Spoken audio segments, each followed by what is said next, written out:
Stay at the line. Oh, pack of cars come piling in as well. Jump. Come in the line. Hello. Come back on him.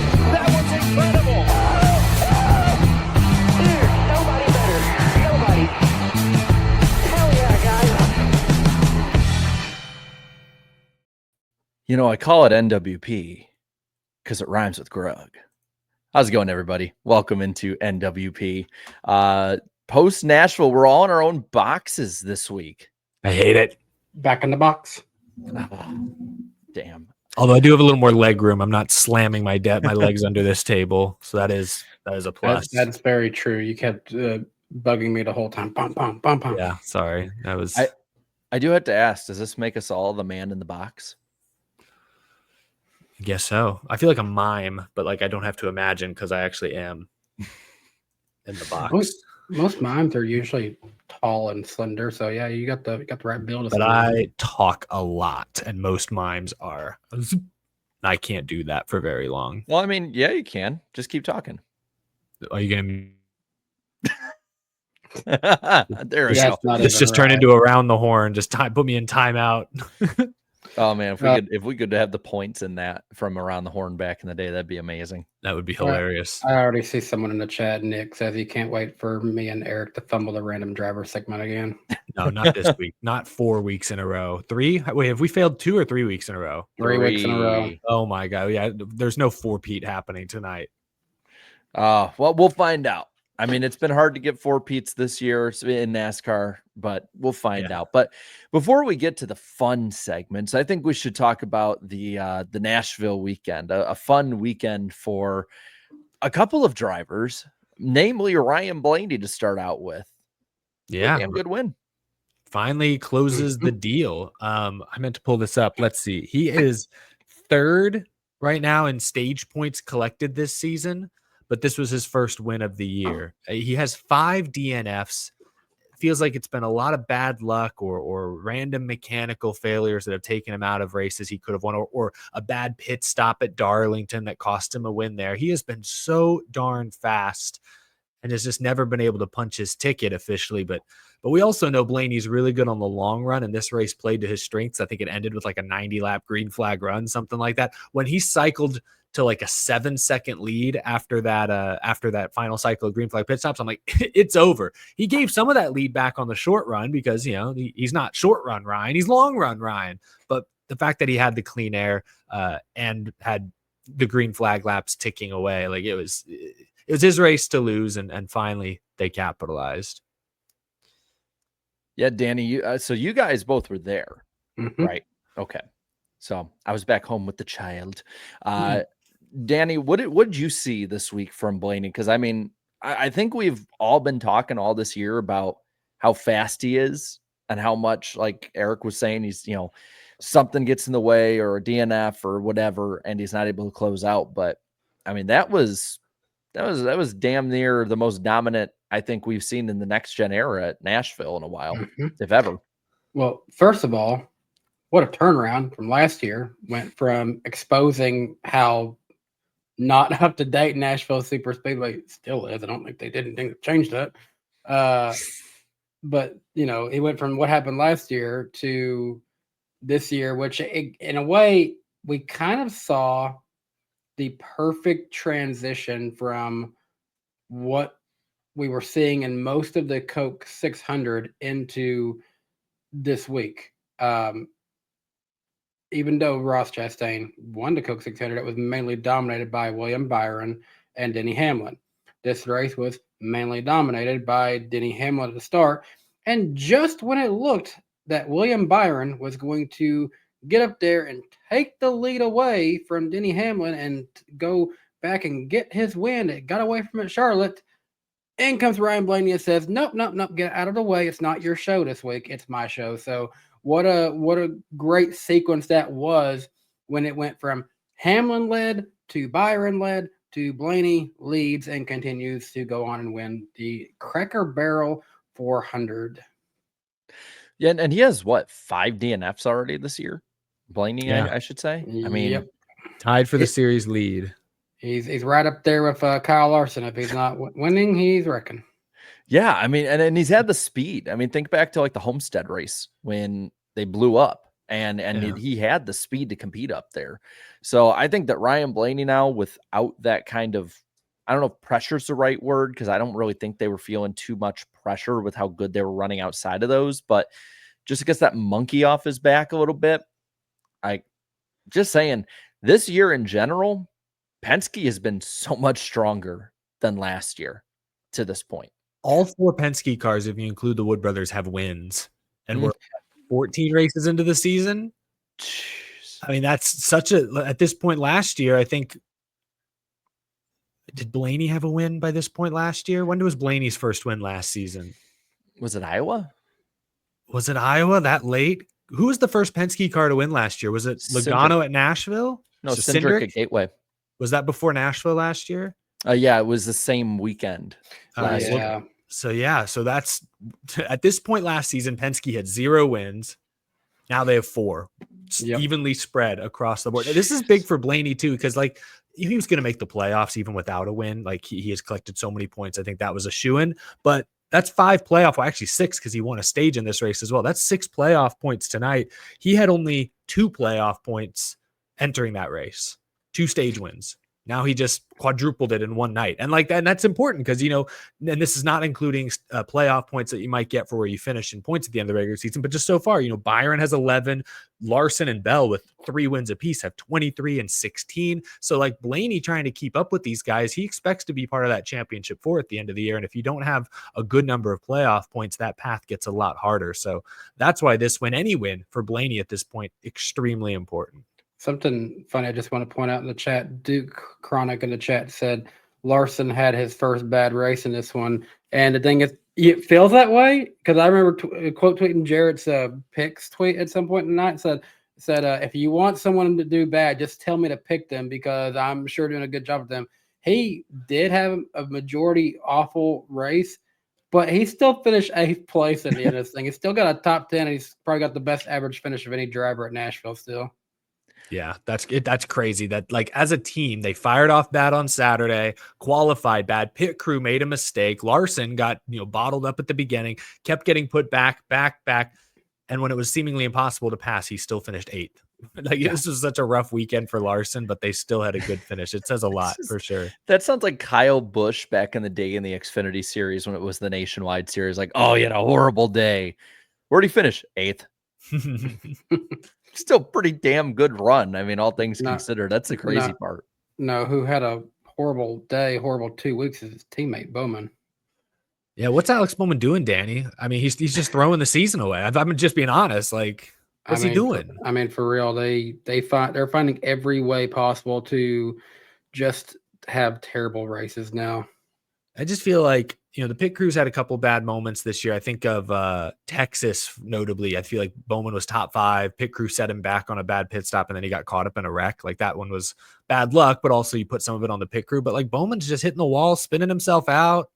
I don't know. Like it's all of us Bowman fans are doing that thing where we, you know, the Homer Simpson meme, go into the bush and we're coming out with like a host of our shirt on. Well, and that's the crazy thing is like, so I think speed wise, the 48's been for the most part fine this year. It's just those dumb errors that keep coming up. Yeah. And, you know, I pointed out as we went by, you know, plus 39 is pretty good. 14th, still pretty good. But then you kind of look at the rest of this group that's behind him. You look at the schedule coming up too. I mean, Mexico City and Chicago immediately, you got to think the SVG is going to be in there.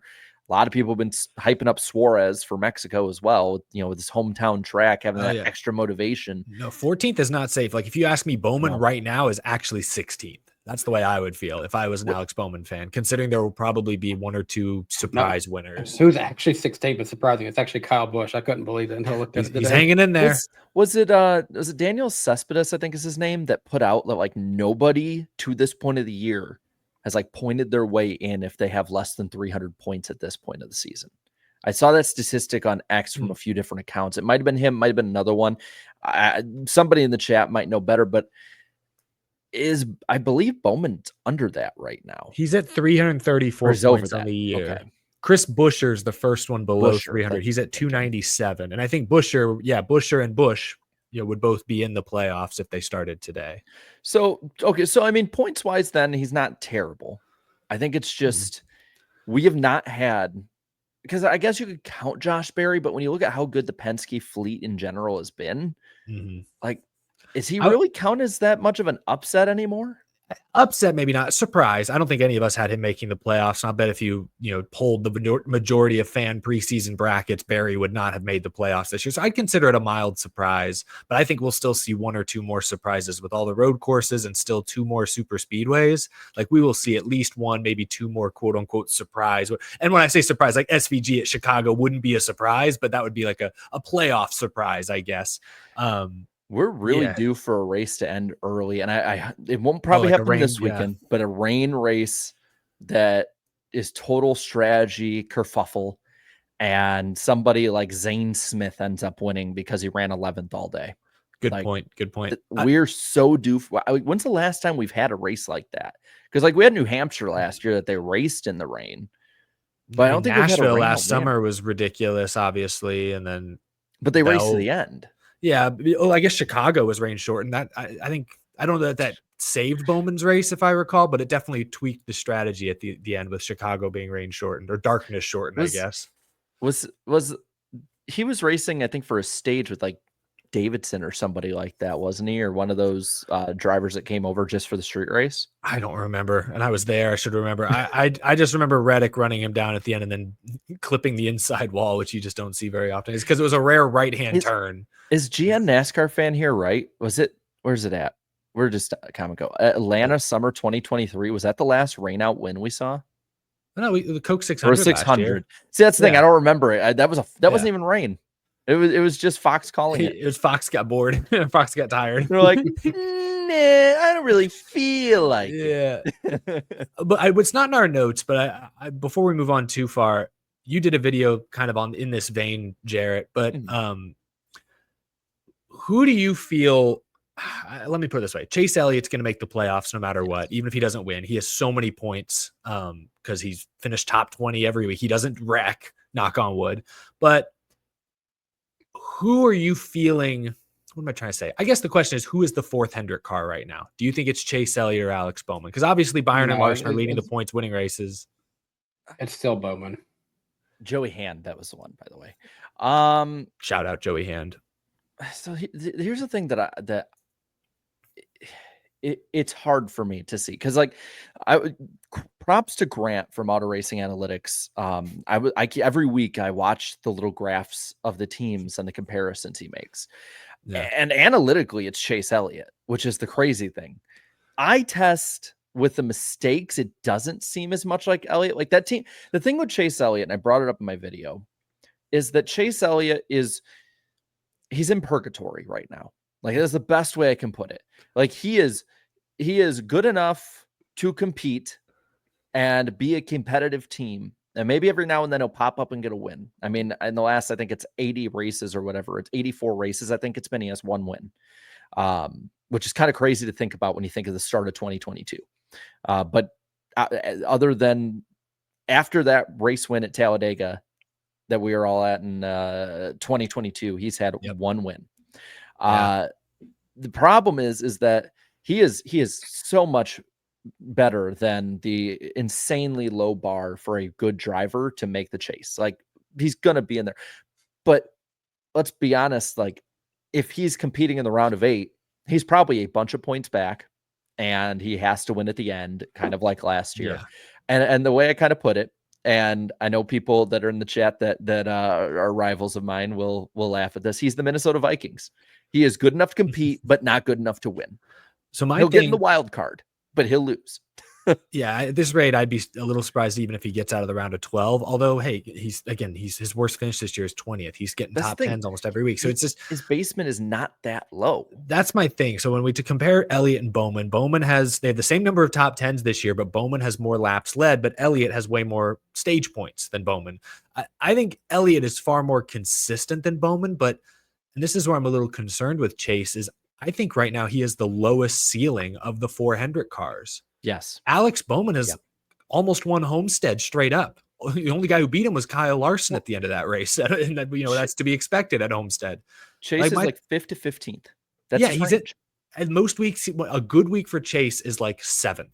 Like that's kind of what you expect at this point. Like he's just, and I don't know what it is. At some point, I think you're not firing Chase Elliott. He's the most popular driver in the sport. He's won a championship, but they got to shake something up there. Either whether it's the Monday through Friday process, it's how they approach the sim. Is it a crew chief change? That's also hard because Alan Gustafson's a champion and is a vet and has worked with some of the greats in NASCAR history. Like, but something's got to change because right now, like Chase Elliott's ceiling is the lowest. Bowman, if he doesn't wipe out or if the pit crew doesn't blow it, he's going to run top 5 most weeks. But Chase Elliott, he's lucky to run top 5 if they do everything perfectly.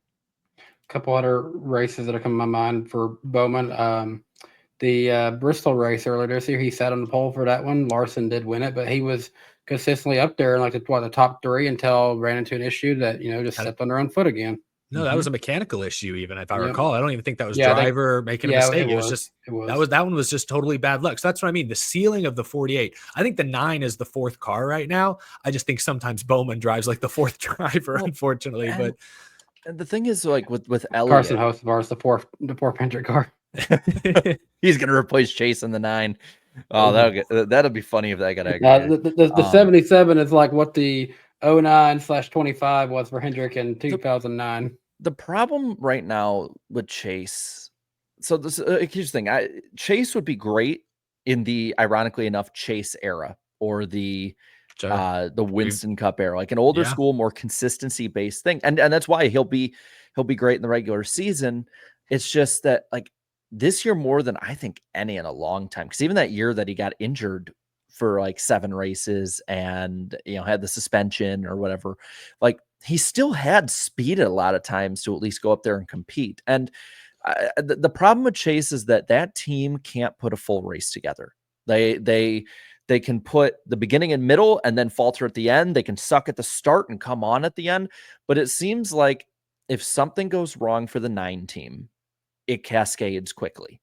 Where like if Allen doesn't make a good adjustment, Chase does not have great restarts. Again, credit to Grant. Chase is 31st ranked of the 36 drivers full time in restarts. Like his retention is negative 44%, which means like 44% of his restarts, he's heading backwards. And that's a fact too. I don't have the quote pulled up, but in the media center this weekend, he acknowledged that he is struggling on restarts. So he's aware that he needs to get better there.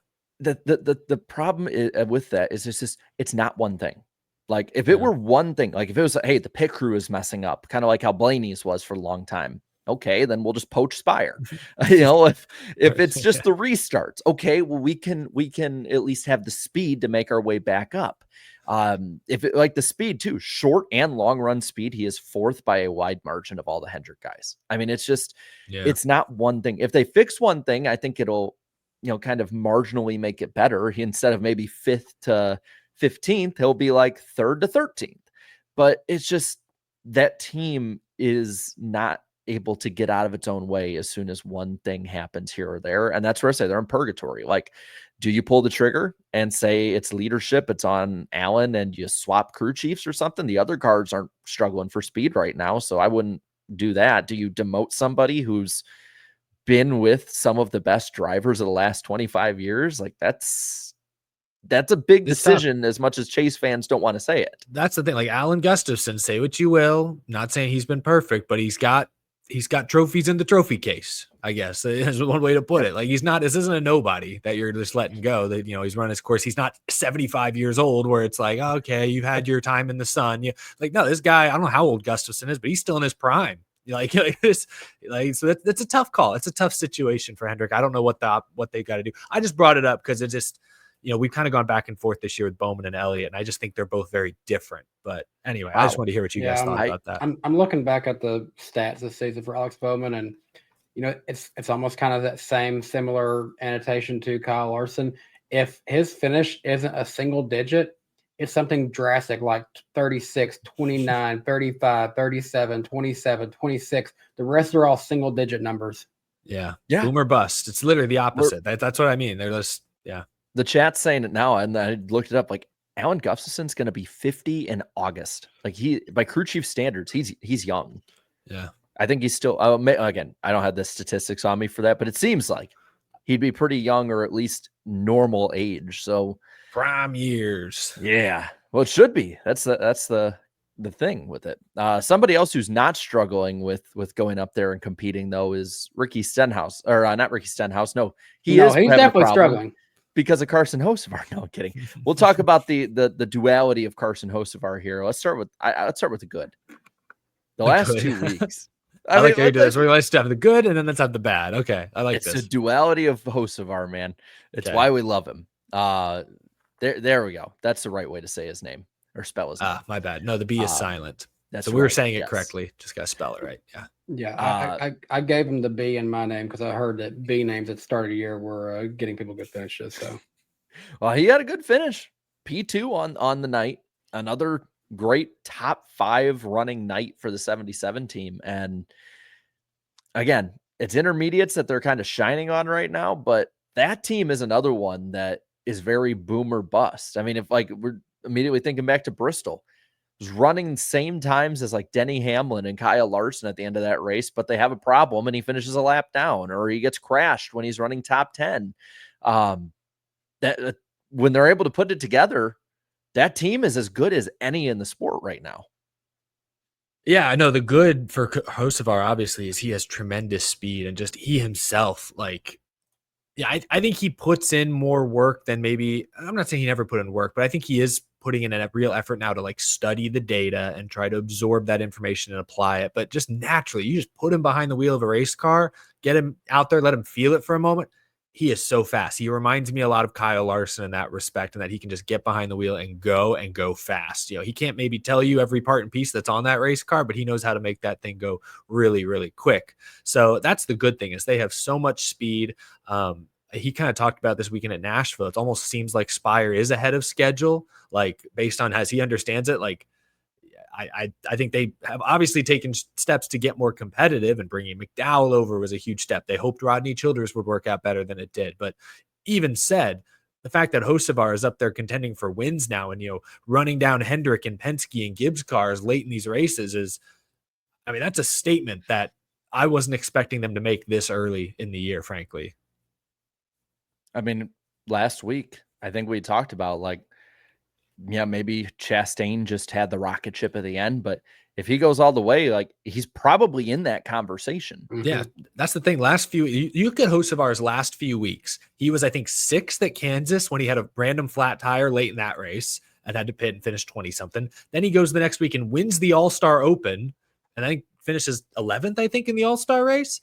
Then he goes to Charlotte, is running 2nd when the engine blows up, and then he finishes 2nd at Nashville. Like, that's 4 weeks in a row. Hocevar, right there, he's on the cusp. I mean, think about that. Like those DNFs that he's running so well, like just add for, let's say, 3 races, just add 20 points back to that team. Yeah. And they are 4 points out right now. And you add 20 to that. Like that is absolutely a speed-wise top tier, top 12 or so team in the Cup Series. I was chatting with a guy named Scott Cruz. He's watched us for a while at the race this weekend. After the race, we were standing by the Amazon Prime stage for a little bit, and I was telling him, I was like, you know, this sport, the one thing that remains still the same, I think, from old school NASCAR is that momentum and mentality can still be one of your best things in the sport. And I believe Hocevar did ride the momentum from Charlotte into Nashville. I think he can keep riding it. And because we don't have a lot of practice anymore, just having seat time is so key. Now, I know Berlin is nowhere near the same kind of track that Michigan is, but he did win the Money in the Bank 150. I think that's what I call it. He won that yesterday. He will be racing in the Truck Series race. That's more seat time on the track. So I forgot to mention he won that truck race at Kansas a few weeks ago that he was in. So like, just stay hot. You're right. He won that. Tito Brown said you could call that riding the Dente, actually. But yeah, he's going to have plenty of seat time going into this weekend. If I told him, like, if you want to keep a close eye on somebody, watch Carson, because I think if we're not manifesting a Carson Hocevar first win at his home track, it sure writes itself. He's even got a special paint scheme this weekend. The gold Ziegler car celebrating 50th anniversary, man. Like you can't write down a better storyline to manifest a first win. So I polled the chat and 82% said yes. And I'll ask you guys now, like if I had to put you on the spot, yes or no, which way you leaning? Does he make the playoffs this year? Yes. Me and you had him on our playoffs to start the year anyways. That's right. Yeah, I did not have him in. I think he's going to have to win a race because as fast as he's been, I think I could see him getting to 13th, 14th in the standings. That's kind of his ceiling. And I don't think that'll be good enough on its own to make the playoffs. I think he's going to have to win a race. Oh, I with you, Danny. The stars seem to be aligning. Michigan feels like it would be a great story this weekend if he breaks through, but I'm going to be the naysayer and I'm going to say no. I'm going to say odds are no. I think it's 65 or 55-45 no right now. It's slim though. And I look at the races too. And I kind of think too, like, why can't he at this point? Like if they execute, that's the problem. There's such a checkers or wreckers with them, and not even checkers or wreckers just yet, but he doesn't have good reputation. And I think we're going to talk about that in a second here. So he's going to have a target on his back from people, whether it's fair or not, whether he should or not get the benefit of the doubt. But I mean, some of the races coming up, Michigan, that team's good at intermediates. He's been decent at road courses. There's 2 of those with Mexico and Chicago right off the bat, and Sonoma right after that. Second at Atlanta earlier this year. So that's Echo Park you're talking about there. So my take on that is I just dead named Echo Park. Sorry guys. I think we're actually wrapping up his best stretch of races with Michigan and then Pocono in 2 weeks. Because yes, he's a good road racer, but nobody would rank him in the top 5. He's not a top 5 road course racer.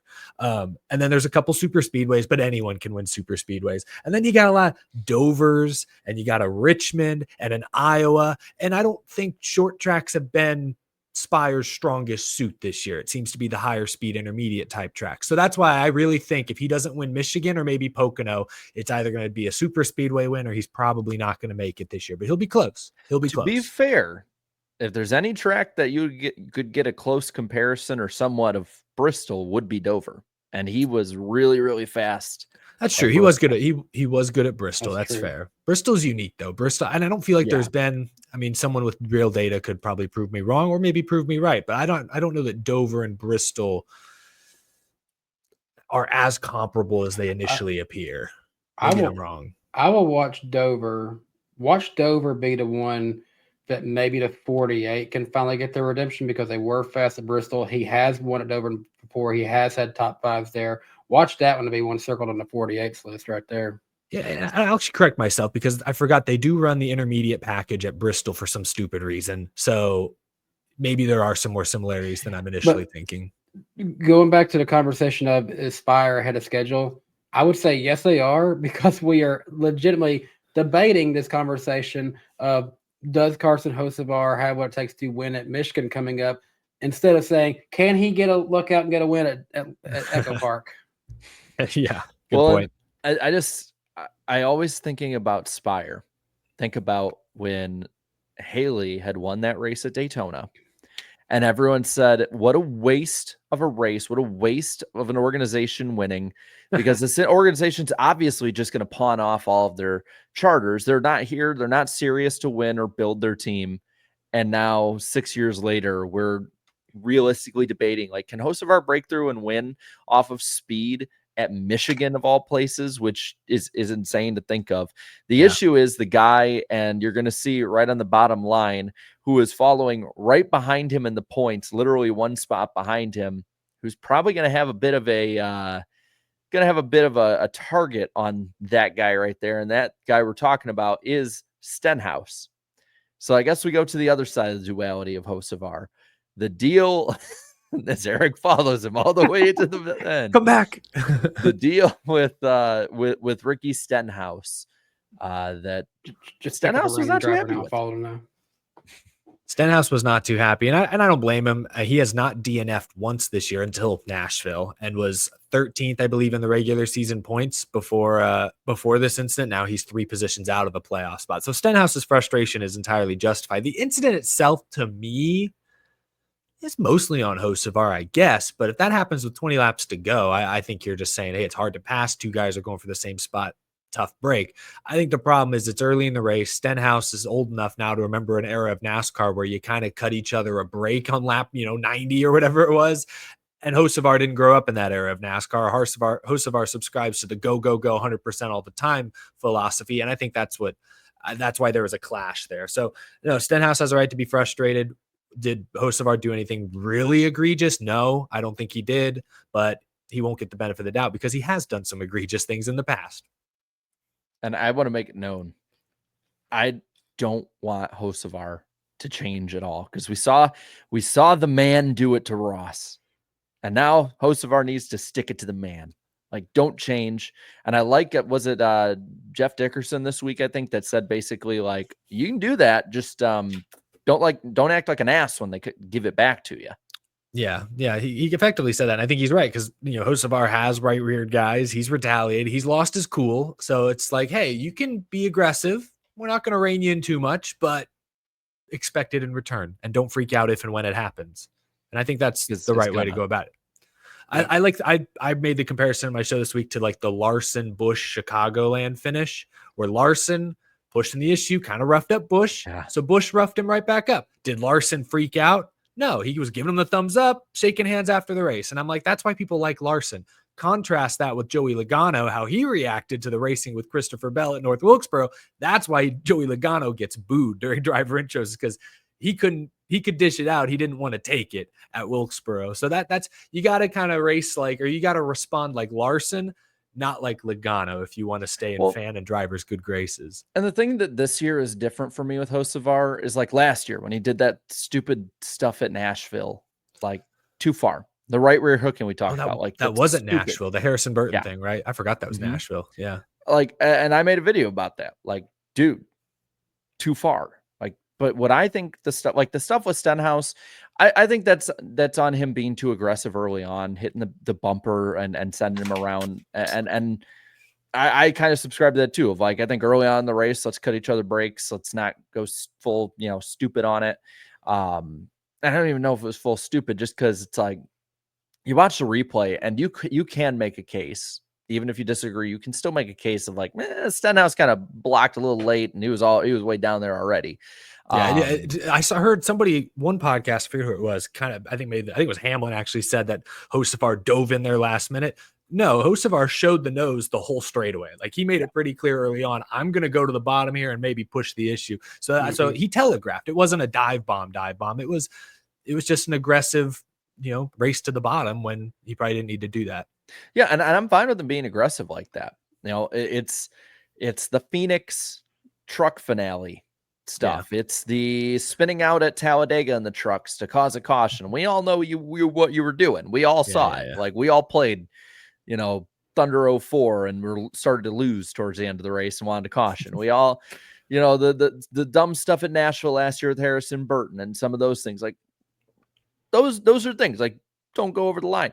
I think he's skirting the line with some of the stuff he's done this year, but he's not going to get the benefit of the doubt because of his past. And some of them in the media are going to keep clutching their pearls about him because I don't know if you guys saw, there was a lot of different outlets and a certain host on Sirius XM this past week that was basically like lobbing all of these criticisms left and right and how overboard he's going and all that. And I'm like, this kind of stuff happens a lot in NASCAR where there's just two guys meet at a certain point.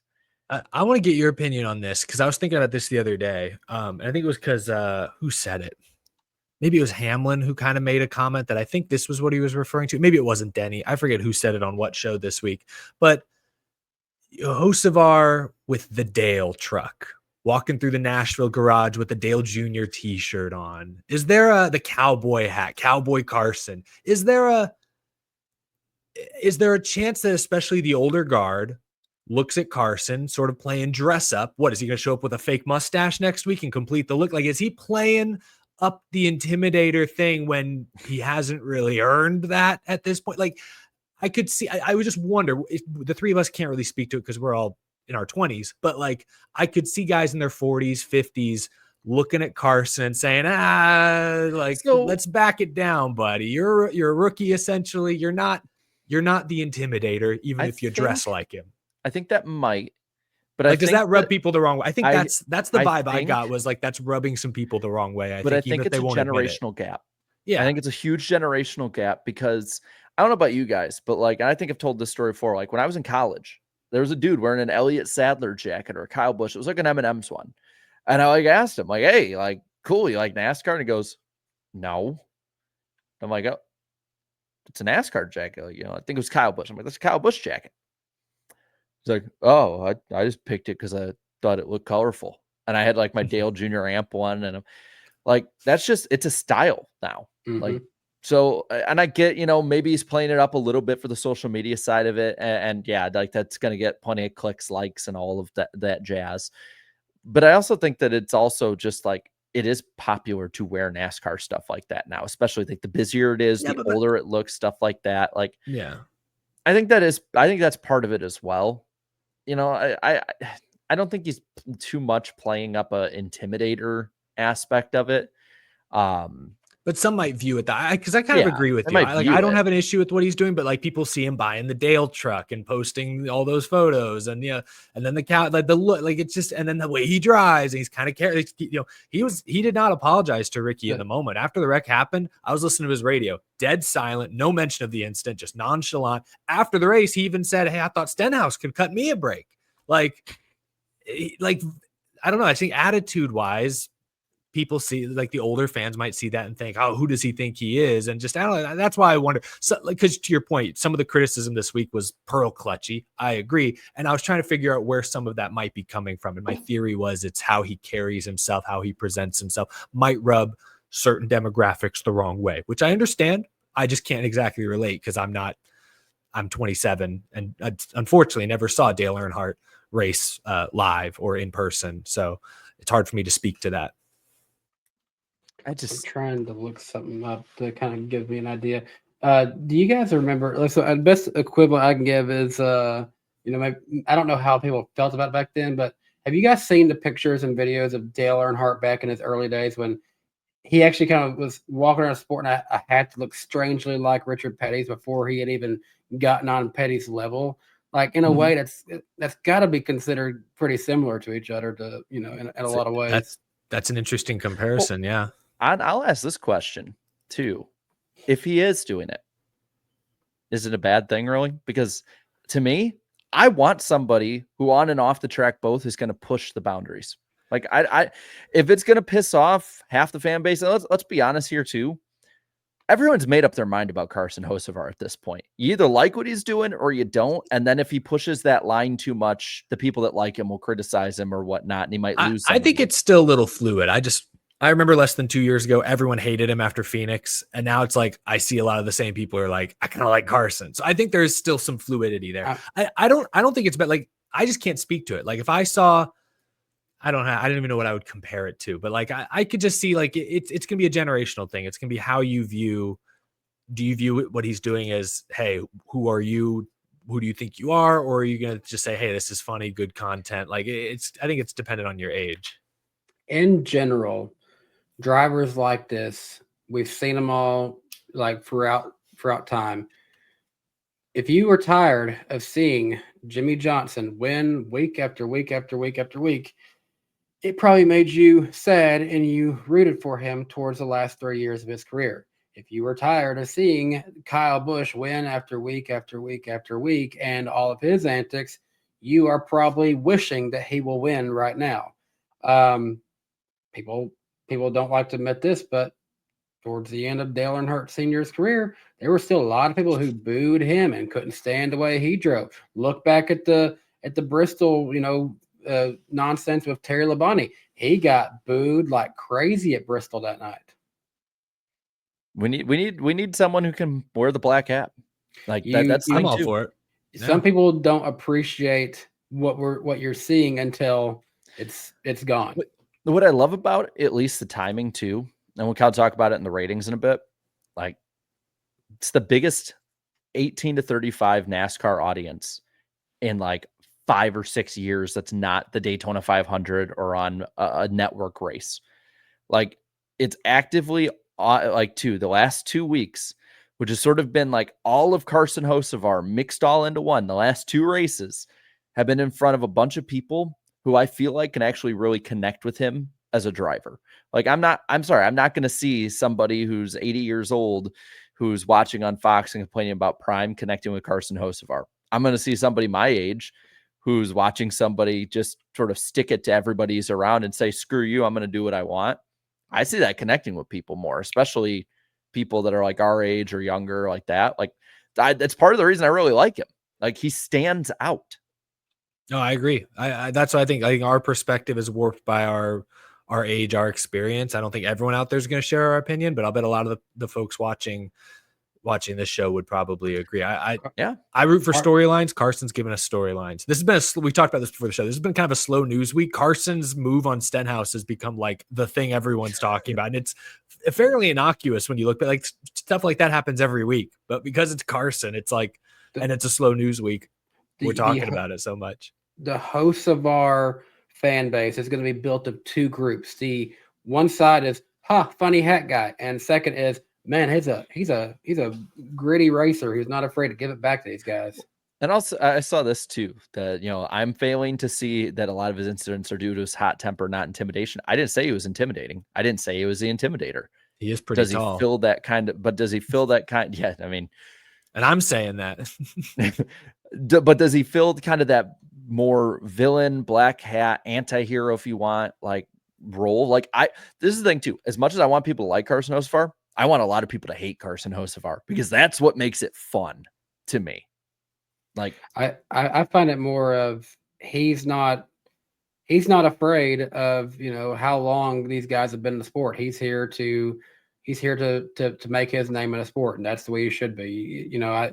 Too many young guys we've seen come into the sport and they feel like, oh, got to get all corporatized already, and then they just fall into the trap, and we lose them in a few years. See, this thing, just like I said before, I want people to hate him.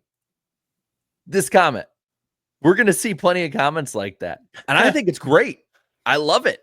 And I'm a Carson Hocevar. I would probably argue at this point, Carson Hocevar fan. I want to see him more up front and do well.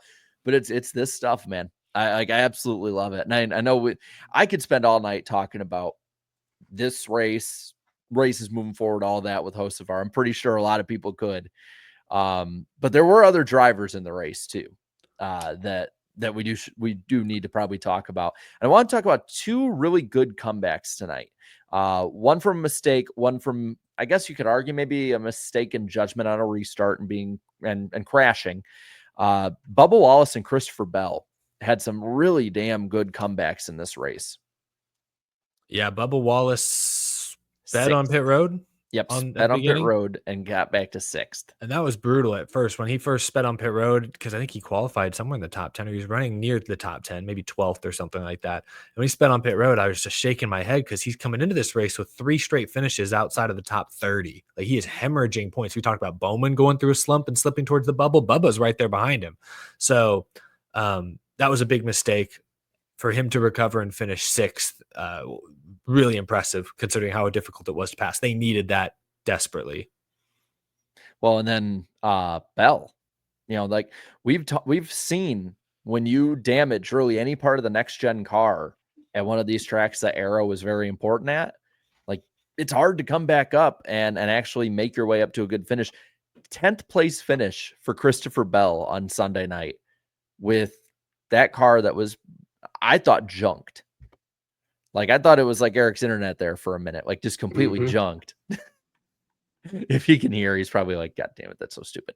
I'm just saying, man. I mean, Christopher Bell, early in the year, we were talking about championship stuff and all of that. Those kind of runs, making something out of nothing, those are the kind of runs that people are going to really focus in on in September, October, and maybe November. Yep. I love that.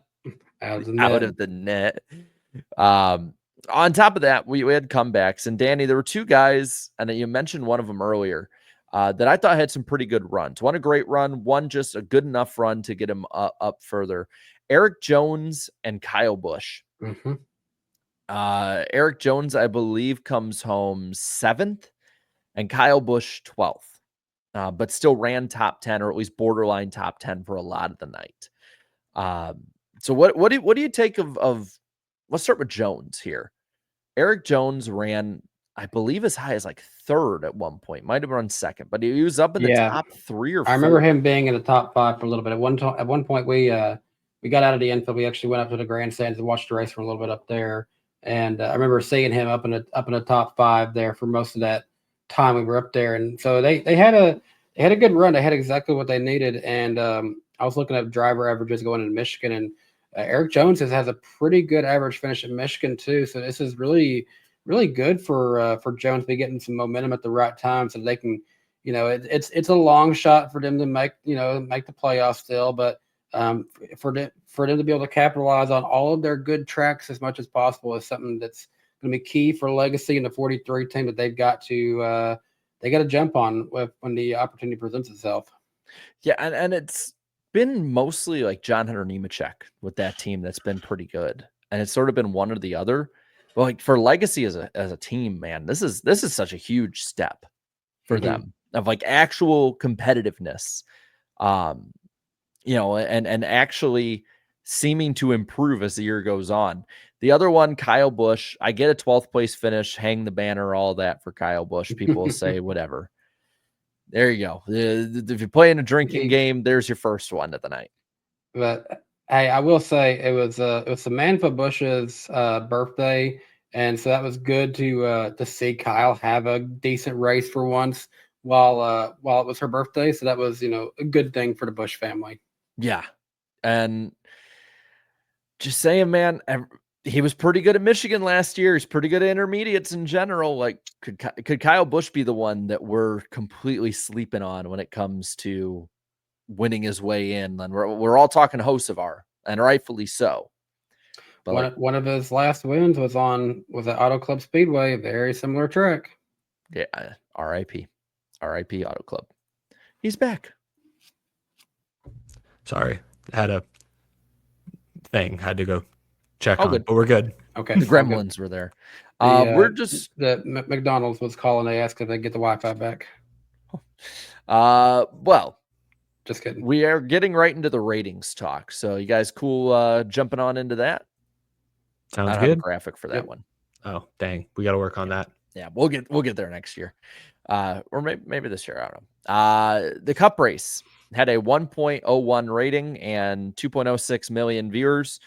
So down 36% from the NBC portion of last year's race, down 3% from the USA Network portion of last year's race.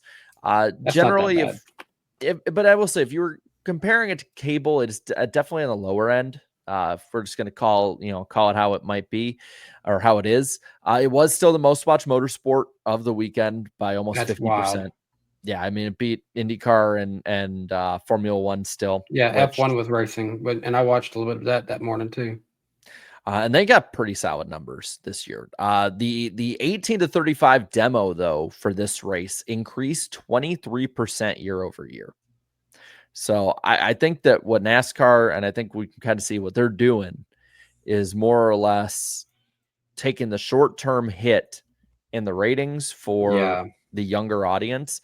And I think what Prime has done being here is, I think it's weeded out the older fans that were not going to follow NASCAR and anything new that they were going to do moving forward. Like the ones that we're not going to change in any way. And they've still retained some of the older fans that, will move with that and will move with technology. I was talking to my grandpa and I told him about all of the comments on social media. And he's like, it's not that hard.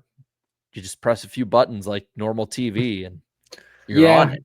We know it's not that hard, but. And I was telling him, there were people saying how difficult it was. And he's like, didn't they have a 30-day free trial too? I'm like, yes, they did. I try to be like, understanding, because not everyone has a smart TV or a device that can get Amazon Prime, and I know there's some regions that don't have access to great internet, but no, to your point though, Jarrett, I think the way I saw somebody tweet this, and it was genius, or it was a good way to view it, and I don't remember who it was. I'm sorry, I can't give credit, but they essentially said that basically NASCAR is getting almost the exact same ratings they were on cable, but the audience is getting significantly younger. Like, yeah, that's a win. Big picture, business wise, that's a win for NASCAR that they're reaching a younger demo and aren't hemorrhaging any significant number of overall viewers. That's important. I wonder, this random idea, because it keeps popping in my head. I wonder how many older people will literally write a Facebook comment and be like, I can't get Prime. This is so awful. You're awful, NASCAR. And immediately after pressing send on that, they turn around and go, Alexa, play Willie Nelson. Oh my God. I probably just set off a lot of people's oh man, you probably did devices. Too. What we need a doorbell sound effect in case anyone's watching this on their TV. There's so many people who watch us on TV that now have Willie Nelson playing for some reason. That's not a bad thing. No. On the road again.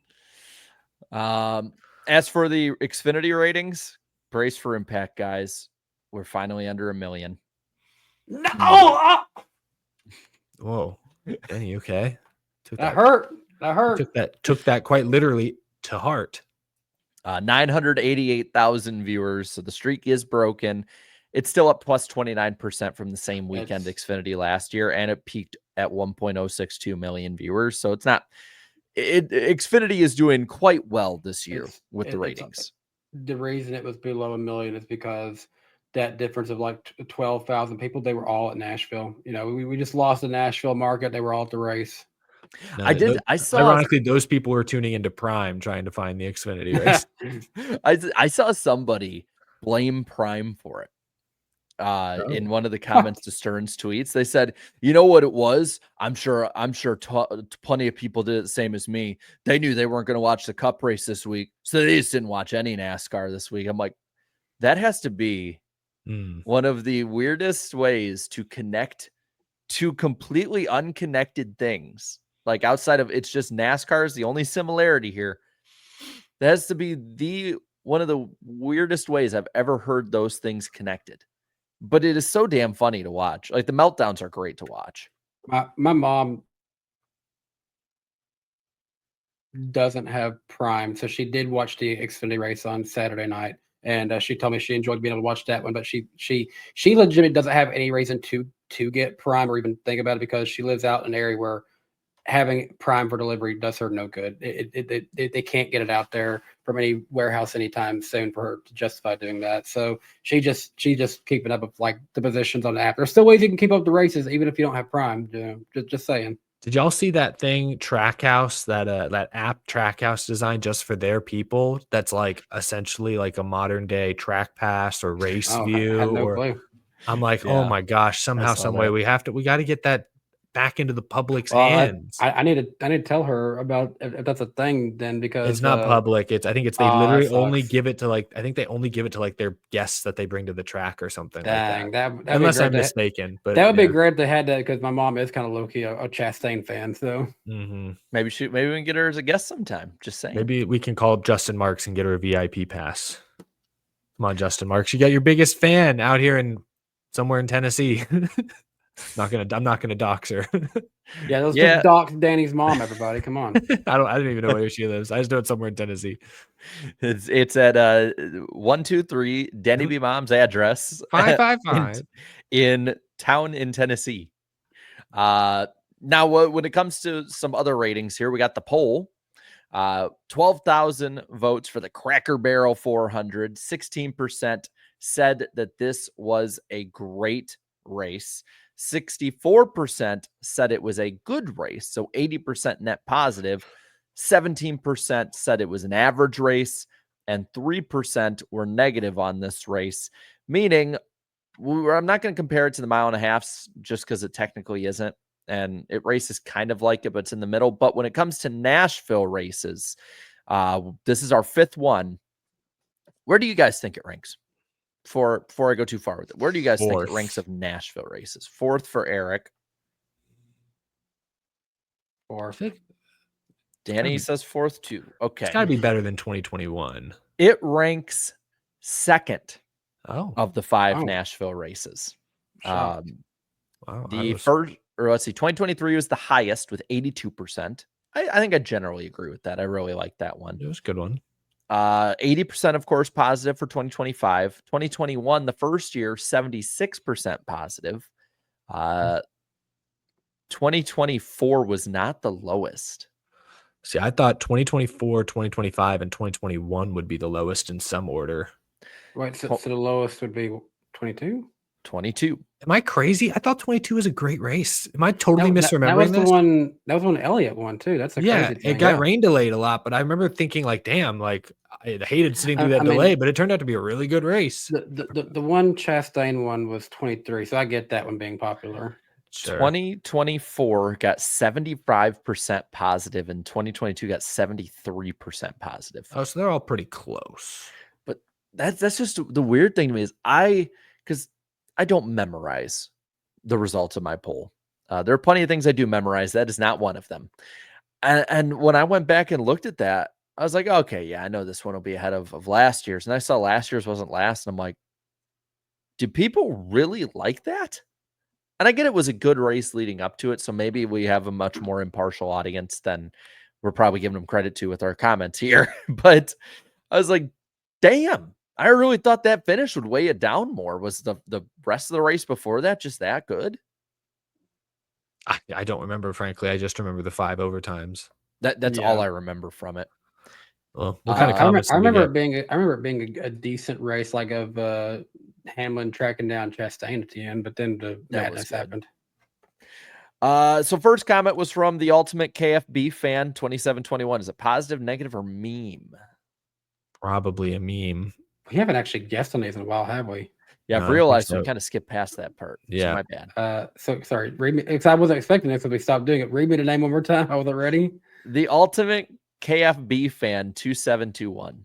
Oh gosh, that poor guy. I gotta be negative. Great race. Happy for Ryan Blaney. He earned it. Oh, So it was neither meme Wow. nor negative. I was leaning into the name too much. I was like, poor guy. the Oh my name was gosh. misleading. NASCAR Sam, top voted comment, said the Amazon Prime broadcast is amazing, making the quality of the races so much better. Mhm. Z-Wind says, first cup race I've watched since the 2021 Daytona 500. That's Excited crazy. to be able to watch the next few on Prime as I don't have cable. See, checkmate, boomers. Pepsi Racing says all 14 cup races in 2025 have a random HMS driver finishing in the top 5. Yeah, Joe. Mhm. Interesting.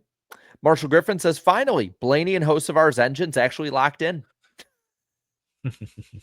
Is pit crew, especially that last pit stop I posted on Twitter. They were like that episode of SpongeBob where SpongeBob just like suddenly gets like ripped. Yap Center says solid race, not a barn burner, but a solid race. Vermonter says Carson is that close. He will get one this year. And the last one from the normal comments is Wizard King Nick, who says, good race, but I'm 100% against Sunday night races, excluding the ones that have a holiday the next day. The ratings might help you out in that. Depends on what Michigan and Pocono and Mexico do. I wish we had more Saturday night races, but it's just something we gotta accept that's not happening that much anymore. Yeah, the ratings definitely don't back Saturday nights up, but at least it was. That's the thing is this past year, and maybe it felt different at the track. Nashville was so much cooler than the last couple of years. Oh, that's the weird thing. You couldn't have asked for better weather than we had this weekend for racing. It would have been fine as a day race this year, but it's because we moved it so much earlier in the year. If we were still at the time of year we were last year, because trust me, this week has already been way hotter than it was last year. So yeah, night race would have been much more appreciated at this weekend than it was this past weekend. My computer for the local says at 8 o'clock local time right now, it is 82 degrees still. and it's been cooling off today so far. I think it got in the 90s today. I'm not sure. It was around there. It definitely felt like it earlier today. When I was out around noon. But the gutters here. David Reitzmar says, my man Ryan Blaney won Yahoo, and that got voted down. So, Wow. Poor Come David. on, keep it. Guys, David didn't say nothing bad. Bobby Martin says, to hell with NASCAR. Bobby. Dang it, Bobby. And RSCRL says, boring was a one groove track. I mean, at the end it was. But Yeah, it wasn't the final stage. I can't argue too much about that. but that was the poll. So that was a lot of fun. We do have, let's go over the first two races of the weekend. The Xfinity race, I won't be honest, like it was both these, I'd say all of these races this weekend were just straightforward races. There wasn't really too much flash or flare to them. Personally, I kind of liked them in like descending order of the weekend. I like the truck race the most. I liked the Xfinity race all right, and I thought the Cup race was okay. But Justin Allgaier, it was a clash of the ends of the garage of age when it came to the Xfinity series, because it was Justin Allgaier versus Connor Zilisch for the victory this past weekend. It was fun to watch too, because I can't remember exactly how it was a restart or somehow like Zilisch cycled to the lead and held on for a while, looked pretty good, but then at the end Allgaier got the lead and Zilisch kept him honest, kept him close, but it kind of just felt like between those two, whoever had the clean air was likely not going to lose it as long as they didn't make any big mistakes. But my takeaway was this was like the 15th, 18th oval race of Connor Zilich's Cups or NASCAR career period, and he's going toe for toe with the defending series champion, a guy who has like a 90-point lead, the vet of the series, and equal equipment. Like, I mean, Connor Zilisch, I'm very impressed with how he has adjusted to oval racing this year. I guess he's young, so it's one of those, he doesn't have very many bad habits to begin with. You don't know what you don't know, kind of a blank slate, but I'm still very impressed that he's been as competitive at some of the ovals this year as he's been. Yeah, and Allgaier, when you see like those races where Larson's dominating in Xfinity, it's Allgaier who's usually the only one that's actually able to keep some sort of pace with him. And so if Zilisch takes that step up, because I don't think Allgaier is getting any worse. I know that there were like the rumors and talks of like, oh, is he going to retire or any of that? Because I know there had been some kind of talk with that this past weekend. Allgaier is still at the top of his game. I don't think that he's diminished in a couple of weeks down to Zilich's level. I think Zilisch has ascended towards where the 7 is running, which, especially if the rumors are true about the fact that he might not be moved up next year and they're just going to add races like they did this year to his Cup slate, like that's going to be somebody who's going to be dangerous in 2026 when he's finally got a full grip of these cars. And I think that works either way, no matter what direction they want to go. Connor, I think more time to not have the Cup pressure on him would do him well personally. But if they want to put him straight in the Cup, then go for it too. I just want to point out, he's in a JRM car, so is Allgaier. Allgaier led the most laps and won the race, but Zilisch led 18 laps. Ross Chastain was in a JRM car, granted, it's a part-time entry. He finished 5th with 0 laps led. And then the other loved watching the battle between him and Almirola at the end of that race. That was really good. He also, not a JRM car, but he beat a Cup driver in Eric Almirola as well. But Quapple and Sammy Smith, also JRM equipment, finished 10th and 11th with 0 laps led. So that's what I mean. I just, like, these are really good young race cars. Quapple, especially, I think we all believe is a really good young prospect.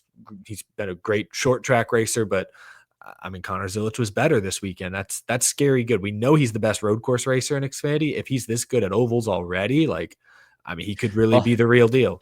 To be fair, I mean, with the Danny Dye DQ, all the JRM cars finished top 10 this week. Walker got to be fuming right now. I know. As I was saying, like, I guarantee he's probably cracking open an extra couple of beers for that. Dude, getting his prescription, couple of beers. Me and Eric were not at the truck race on Friday night. We were watching it. We were watching it here at my place. We grilled steaks. We had s'mores. We watched the race on TV. And at one point, Michael Waltrip literally found any way possible to bring up Daniel Dye and talk about his good run from last year. It's like, of course, he finds a way to talk about Danny Dye when he's not even in the race. I swear it's like he's got a quota from the Dye family. I do want to give a slight shout out. I won't say it's the greatest thing ever, but I wanted to make a note of this because he got spun and then came back up to finish at the end after the DQ 11th. Corey Day actually showed real raciness in this race. He was racing top 5 and top 10 where he should in that car. Yeah, it was one of his best Xfinity races so far. Although I was more impressed, not to move on too quick, I was actually more impressed with his Truck Series run where he legit was top 5 all night. I think he finished there. But yeah, that's another guy, dirt guy, who a lot of people believe in, could be really good. I think he's the one I believe people have compared to Kyle Larson in the past. Yes. Could be really good. Obviously has real potential, but it's been a struggle in his part-time Xfinity starts thus far. So yeah, I agree. It was promising to see some small steps forward. Speaking of promising, William Sawalich, it didn't get the finish that they wanted, but he got the pole award, led 37 laps, was hanging in there, and then literally got the kiss of death from the broadcast crew. I mean, he did get the commenter's curse. He also wrecked on the straightaway. Like he pulled a Corey LaJoie at Michigan and just side drafted too wrong and wrecked himself. He finally showed me the one thing. I think I said this earlier in the show this year. I'm not ready to count William Sawalich out because of the fact he is in a JGR Xfinity car, and you never know what will happen. Yeah, no, I mean, he's too young to say, oh, this guy's a bust. You can't, like, the guy, I just pulled it up to make sure I got it right.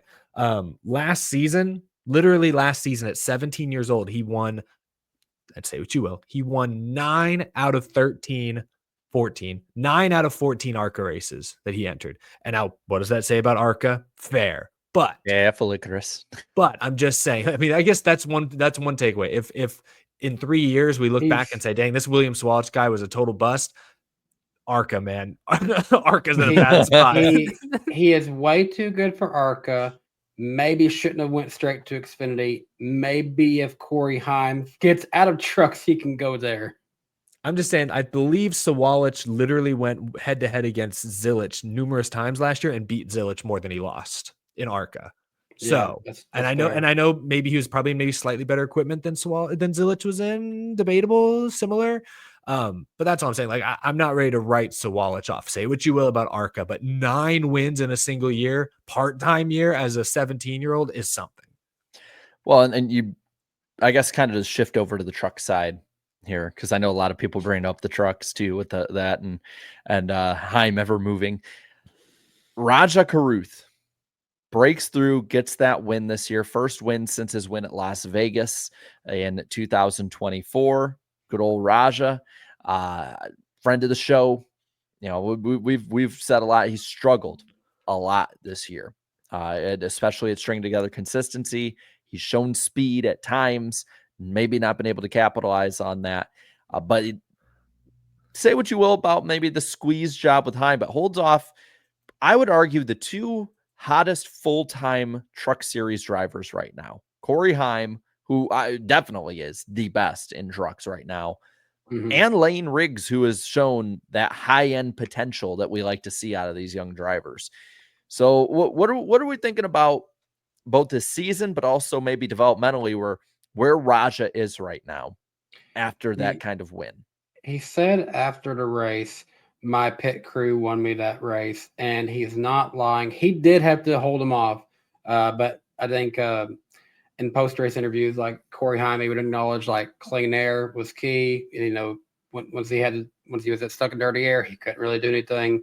And I agreed on that part. I told Eric after each stage, and every time Raja's pit crew got him out first, he beat everyone out on pit road. It was 2 or 3 times. Yeah. I kept telling Eric while we were watching, like, man, Raja's pit crew is doing everything they can to win him this race, but he can't hold on to the lead when he gets it. Well, hey, he proved me wrong at the right time to do it, because he did, once he got to that lead in stage 3, he just held on to it. Yeah, no, the pit crew, like you said, got him the lead 2 or 3 times, including at the end. And they must have adjusted on the truck because, yeah, he was better at the end, was able to hold him off. I mean, the pit crew deserves a lot of credit, but Raja did a tremendous job holding off, like you said, Jarrett, the 2 fastest trucks all season.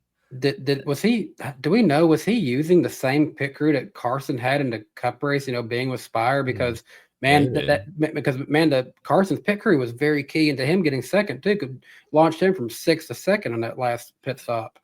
Could be. I don't know. Someone get Bozy on the horn. I'm sure he knows the roster. I don't know. But I spy with my little eye a future number 9 pit crew member or two in there. but I'm very impressed with Raja. That's what I was going to say, was the poise he showed under tremendous pressure is substantial, is significant, and I think shows some growth there. I'm a believer in Raja. We've all known him for a long time. I think it's been awesome to see him rise up the ranks, get this opportunity. I don't know that I know he has some relationship, obviously, with Hendrick and through Spire, however that really works. I don't think he's like ready for that next leap. It'd be cool to see him in an Xfinity car more regularly, for sure, even if it's not full time. It would be awesome to see him in the 17 or maybe in the 9 or even full time at Junior Motorsports next year. That would be really cool. But this was a big step, because it's been a very inconsistent season up to this point. I'm not going to say inconsistent ever since that first win at Vegas, even. Basically, yeah. Like, he had that dominant win at Vegas that we're all like, whoa, and then didn't do a lot the rest of the year. And then it's kind of carried over into this season. But I would argue this season that the Spire trucks don't look as dominant. The 7's always good because it's usually Kyle Busch or Carson Hocevar driving it. But like the 07, for example, Kyle was in the field this weekend in the 07 and was 15th all night. Even after he had a speeding penalty, I know, but he recovered from that and then went backwards. So the you Spire literally trucks, just finish that sentence with Kyle was in the field this week.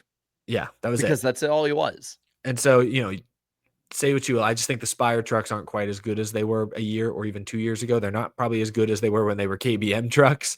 So for Raja to still have this night where he just popped was impressive. Spire, though, at this point in trucks is in a much better position than what GMS was towards the end of their career, which is what Raja's first opportunity at trucks was. It's kind of funny to look back on Raja's career at this point, and it literally feels like he's someone playing the NASCAR video games. You're going to start off with a few runs in this late model. Then you're going to get a few part-time runs of Alpha Prime. And now you're going to get a good truck series opportunity with GMS. You've been promoted to Spire. Now we're looking at new opportunities for you in the upper series. I want to see where he's at in points real quick, and then I know we can move on to the first super chat stage break. But this vaults him. See, this only gets him to 10th. He's still behind the Honeycutts, the Majeskis. I know he's the defending champion. I guess that's not the big deal. He's behind Jake Garcia in points. Like that's all. It's just the consistency hasn't been there. I hope this is the start of some real consistency. Look down there in the points too. I mean, 6 races out. By the way, there's 6 races left the truck regular season. Oh yeah, they're gonna have to have a new winner down there. Because 48 points, it's going to be really damn tough to make that up in a truck series. I get that there's wrecks and all of that crazy stuff, but there's nobody that's consistent enough down there. So this win pretty much blew it up. The best part, though, is that Corey Heim could take 2 races off. Emmerich could sweep the stages and win the race, and he still wouldn't catch him in points. Now, what if you got the fastest lap?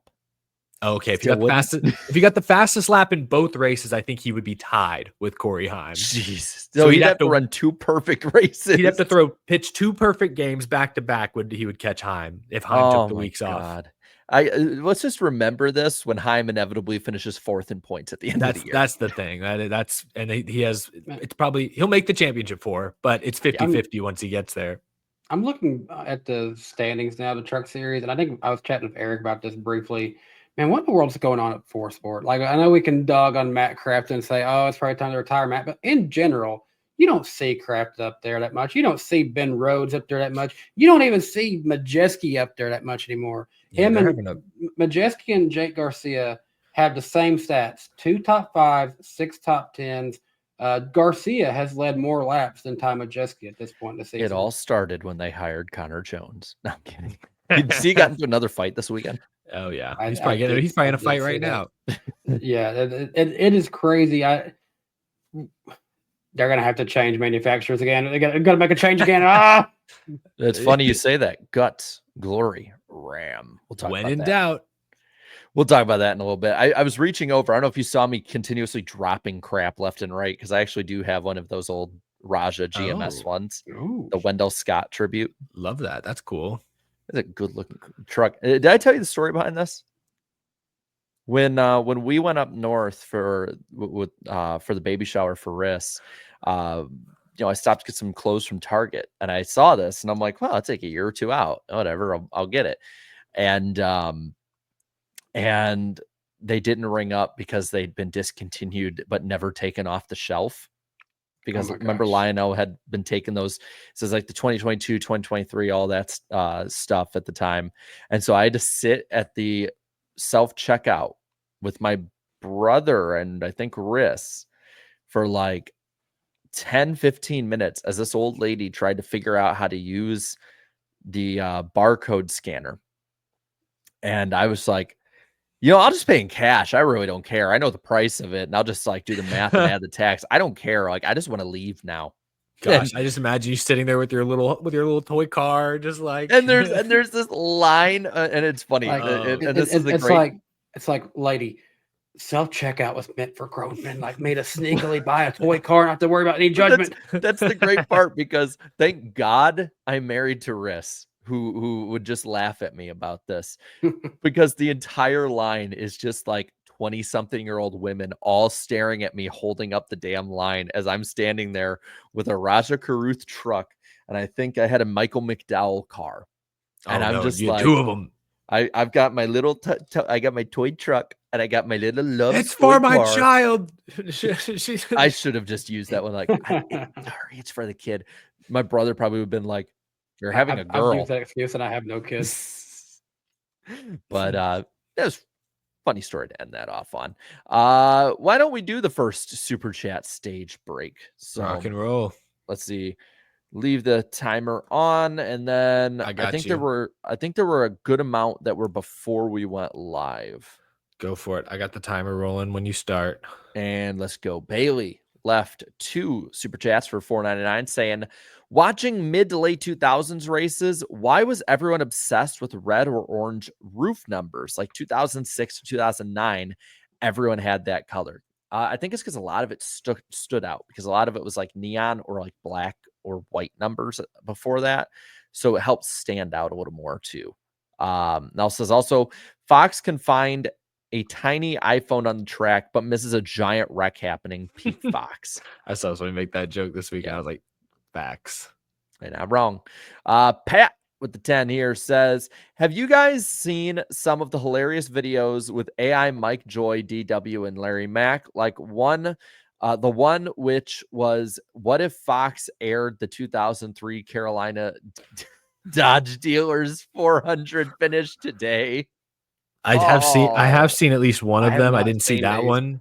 It's just the AI voice using Mike Joy, DW, and Larry Mack. And it's pretty accurate, but they're it's degenerate as you might expect. But it's kind of funny if you're into that. Andrew Winslow says, I call it lol cow of the week, rhymes with grug. Finally feeling better after being in the hospital all last week. Thanks for making my week awesome. Well, I'm glad you're all right too. Like, we're glad you're doing okay, right. Andrew. I'm not getting the rhymes of grug. I don't know what reference this is. I have no idea what this reference is, but it's a meme that I've been seeing all over the place. But you call it recovery because it rhymes with grug. Let's see. Bailey with another 5 here says NASCAR needs to address the fact the leader cannot pass lap traffic and tire wear being so inconsistent. This is incredibly frustrating, or is incredibly frustrating.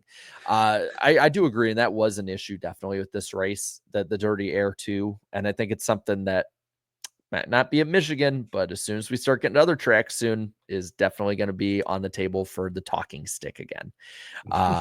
That's for sure. SK Ables with the 5 says, a Michigan-born driver has never won the Cup race. Will this weekend be the first? Has Brad Keselowski never won Michigan? Apparently, if that stat is correct, that would imply he has not. So you got Keselowski, you have Eric Jones coming off a top 10 run, and you got Carson Hocevar in the field. Is there any other Michigan drivers I'm missing? There's going to be like one field filler. Well, actually, there's no open cars this week, so no real field fillers. Yep. Justin Drake here says for the 10, I call myself mediocre. Or Chase Elliott, I call myself mediocre. Rhymes with grug. And this Nashville performance, I call proof I'm mediocre. Rhymes with grug too. Damn. We're combining memes now, and I don't understand what's happening. Let's see. All right, we'll get two more here. Josh with the 5 says SMI missed the opportunity to name Atlanta the Sonic Super Speedway. That they could have. That would roll off the tongue real good. And get Sonic the restaurant to sponsor it. Sonic. I feel like Sonic, the really fast video game character, would make a little more sense for racing, but that also might kind of be confusing. Which one is more likely to hop on board, though? We've seen Sonic Sonic sponsor cars before. Danica Patrick was in that one Sonic racing game as a playable character. The juxtaposition of someone as fast as Sonic with Danica Lizard People Patrick. Hey, Sonic the restaurant was a Kevin Harvick. Sonic. I love hearing Rick Allen say that every week. Oh gosh, get off the screen. Get it off the screen. Get off the screen. I'm not looking at that. What, Pig Suey? I beat the Vols yet again. I don't know what that means, but I bet the Vols lost. No, Tennessee baseball plays Arkansas this weekend in the tournament. Ooh. Sonic. Sorry. Oh man. Yeah, I'll tell you what, there'd be a bit of a disturbance in the force, almost like a thundering lightning round, depending on what happens in that game. We'll find out. We'll hear for sure next week from you, Danny, on that one. I know for a fact. If my shirt changes from blue to orange next week, you know what happened. Looking at the lightning round here, of course, we have the NWP channel, which I will update. Been a little busy, so I apologize for the slow updates on that. But definitely will be putting the episodes up and a lot of other fun stuff. So keep an eye on that. It's linked down below, or at least the @ is. Pitbull and Tim McGraw will be the opening acts for the 2025 Speedway Classic. That's interesting, with Mr. Worldwide not being an owner anymore. He can't get away from NASCAR. The bug bit him. He's like, racetrack, I know how to perform one of those. He's not there for just the race or the racetrack. He's there for the human race. Yes, that's right. Greatest damn quote I've ever heard in the media center. Trackhouse added Atlanta and Watkins Glen to Connor Zilich's 2025 slate of races in Cup. So we'll see a little more of the Zillbillies in the stands. Or that's right. It's Echo Park. I dead named the track again. The Zillbillies. That's a new one. I haven't heard that. That's crazy. My chat has been like nicknaming Zilich fans as Zillbillies. And I'm like, what the hell? Yeah. Like, make that a thing. Make somebody tag Connor with that. See like what he thinks of. Like, even if he's not cool with it, keep calling yourselves that. That's awesome. See, the Rock and his wrestling thing, he would say, in front of the millions. And he could say, in front of the zillions. He could win Watkins Glen, though. Just gonna throw that out there. We're about to talk about this because we have a fun little mini segment planned, and I know we'll talk about it later. But Ryan, that's not it. For the Canadian 2 says, I got tired of the ass jokes. Atlanta Super Speedway. Sorry, I had to put that one out there. I'm sorry I mispronounced the name too. Of course, yes, that is part of it. The Atlanta Motor Speedway has been renamed the Echo Park Speedway, the start of a 7-year deal through 2031. I find it interesting that they got rid of the motor in the name. Echo Park Motor Speedway. I mean, that would actually roll off the tongue better, I thought. Yeah, it actually don't sound bad that way. I'm like, you could have got rid of a lot of things. Why'd you get rid of the motor, though? And of course, real quick, we'll end off the lightning round before we get into our fun mini segment. We'll be on Eric's channel next week, June 11th. So be sure to write that down in your calendars. And that will be the lightning round. And so again, I'm kind of teasing this fun little mini segment. I think I DM'd you guys last night, like, hey, why don't we just do this for fun really quick? Because it'll be a fun thing we can probably do in like 3-5 minutes, or knowing us, we can make it 20. Why don't we rank the corporate named tracks, all the corporate names given to tracks? There are 6 of them, and there is no substance to this conversation other than which one sounds the best. So we're just ranking how cool the name sounds. Yes. So a few of these, I guess we're now dead naming these tracks now. Yeah. But which one sounds the best? So we have 6 options to choose from, and I think we should give our list 6th through 1st here. We have the Echo Park Speedway, the brand new one to the table. We have the ISM Raceway or Speedway. Was it Raceway or Speedway? Raceway. ISM Raceway. What about Jeff ISM. Gordon Raceway? I'm going to back out and come back in because I keep having points where I cut out, and I'm just going to see if that fixes it. Yeah, you kind of look like a Japanese dude in a Godzilla movie where it's like you talk and then your mouth moves. Yeah, you guys keep freezing up in my end ever so often, so I'm going to leave and come back real quick. All right, cool. I'll add you back in. That's all we're going through that. We have the Auto Club Speedway. We have the old Infineon Raceway name. We have Lowe's Motor Speedway, and we have Worldwide Technology Raceway.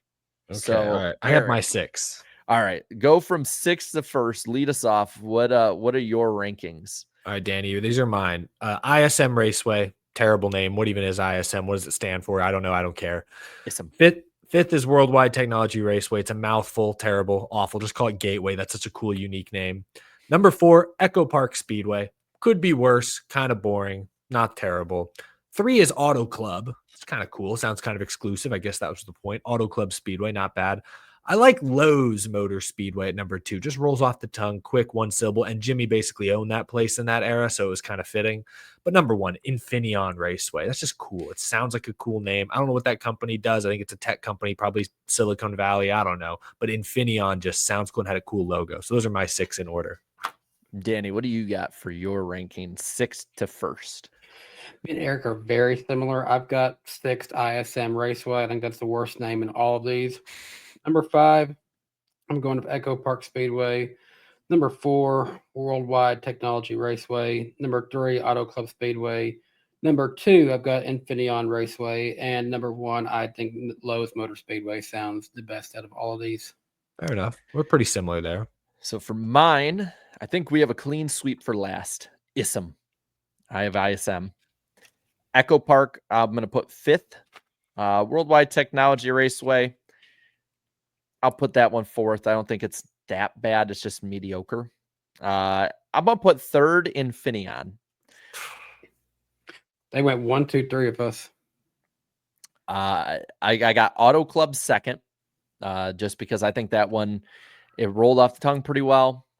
Really, for me, it was one that fit to Auto Club, NASCAR. Just it fits. But Lowe's for me was always number 1. I'll be honest, I did not know until like 2010 when the sponsorship ended or whatever. I didn't know that Lowe's was Charlotte Motor Speedway because I thought Lowe's fit so well for the track. Plus, like I said, Jimmy was just being an uneducated kid. I thought they were legit going to a new track and got rid of Lowe's Motor Speedway when I was a kid. What is Charlotte? What happened to Lowe's? So they're going to a new track? Charlotte you speak of. So any discrepancies with anyone's lists we have here? I think you need to poll the chat real quick. Lowe's or Infineon? Which is the cooler name? Because I had Infineon, you both had Lowe's, so those are our number 1s. Other than that, though, we all kind of aligned. So let's see, cooler name. I think maybe Eric might have said this for the longest time. I thought Infineon was literally the name of the town that track was in. Same. Yeah, I didn't realize that was like a corporate sponsor until years later. I think I was like Infineon, California. Where is that? But you got to admit to, like, if you're a kid going into it, because this is the part, like, I guarantee there's gonna be somebody who's gonna be like, "Oh, these troglodytes didn't know that it was Sears Point," and I'm gonna be like, "Yeah, I was 7." Was that named after Sears, like the store? Because that's the point. Is we're supposed to be like a corporate branding, and I don't think Sears Point was named after. Yeah. I don't know. I wasn't around back then. Let me look up. Was Sears Point named after the store Sears? By the way, 60-40 saying Lowe's over Infineon. Infineon sounds cool. I will say that, but the top 3 of Lowe's, Auto Club, and Infineon, to me, we can keep those as is. So I guess we probably should have added Sears Point in there. But I'm trying to see. Sears Point's not like a corporate name, though. I know. I'm just like, I'm joking a little bit. But no, I mean, I thought it was just fun exercise either way. I guarantee there's gonna be somebody that takes it way too damn serious. And they're like, "Oh, you idiots obviously don't understand the true complexity of ISM."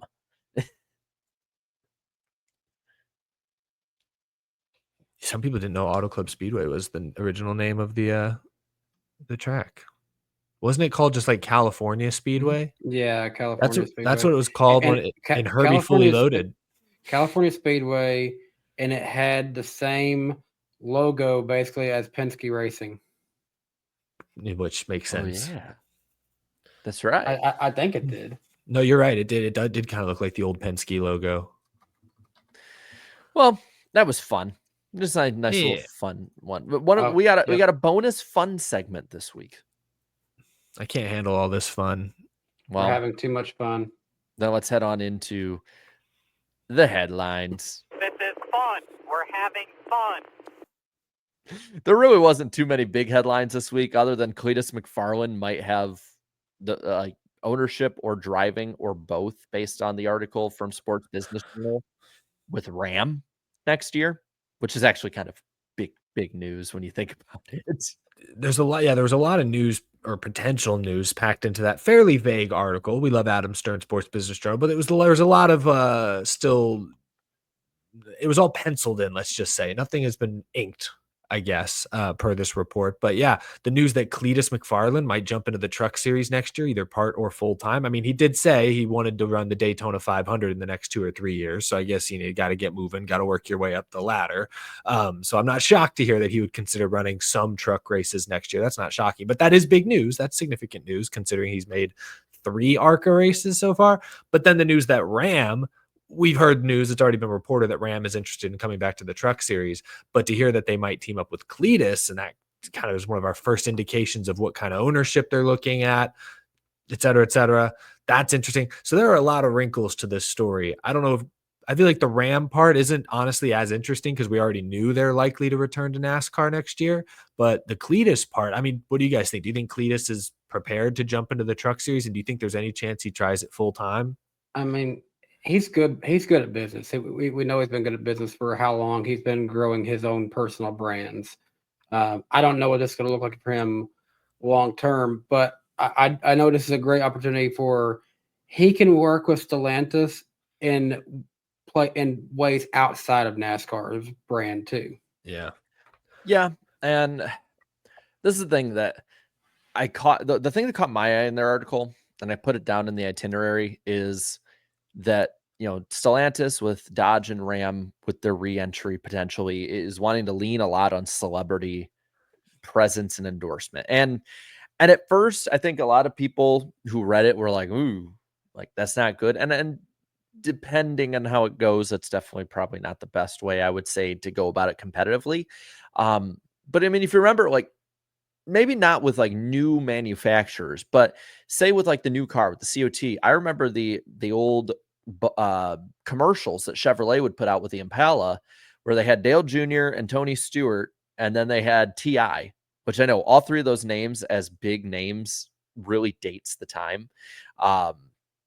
But back then you could rely on a little celebrity endorsement, like in a commercial, but the drivers were big enough that you could really push it. And even like in the truck series and then Busch series at the time, like you could actually start pushing those drivers as real names for your brand. And I think it just shows, especially when you go in the truck series, like there is nobody outside of Cleetus McFarland that would probably give you any brand recognition if you were Dodge, Ram, Stellantis, you name it. I know there's the separation of Ram Church and Dodge State there now, but like I'm thinking that like that has to be probably their thinking. We need to get somebody who's going to get it out there with a rabid fan base, get a bunch of support for it, stuff like that. He's basically racing Mr. Beast. That's kind of what he feels like. I've heard people compare him to Jake Paul, like what Jake Paul is for boxing. I mean, there is a noticeable McFarland bump when he's racing, and I've noticed with like either ratings or with traffic about it. I remember I had a few people who were like asking me like, you should do a post-race show for the Cleetus McFarland ARCA races. And I'm like, yeah, that's a step too far. That's a bridge too far. And I will say, like, Cleetus McFarland's, or what's his real name? Garrett Mitchell. Is that what it is? Yes. Yeah.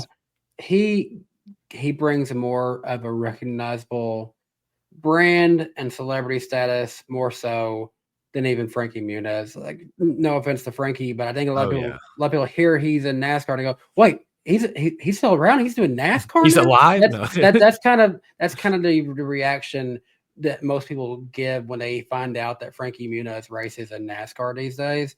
I really think Frankie's going to get more attention, more popularity for this reboot of Malcolm in the Middle, more so than what he's doing in NASCAR right now. So I hate to say it, but that's the truth. With that being said, if Dodge and Ram do want to lean on celebrities, get Frankie involved too. It wouldn't help to get two celebrities involved in that somehow. To give him some direction in life after his comments over the radio. Well, yeah. My thing is with that celebrity comment. I mean, I get it. You got to promote your brand. That all makes sense. I just am tired in NASCAR of these social media. Whether it's Haley Deegan, Tony Breidinger, or it's Frankie Muniz, I just feel like a lot of the big stories in the lower series now are people who aren't actually good drivers.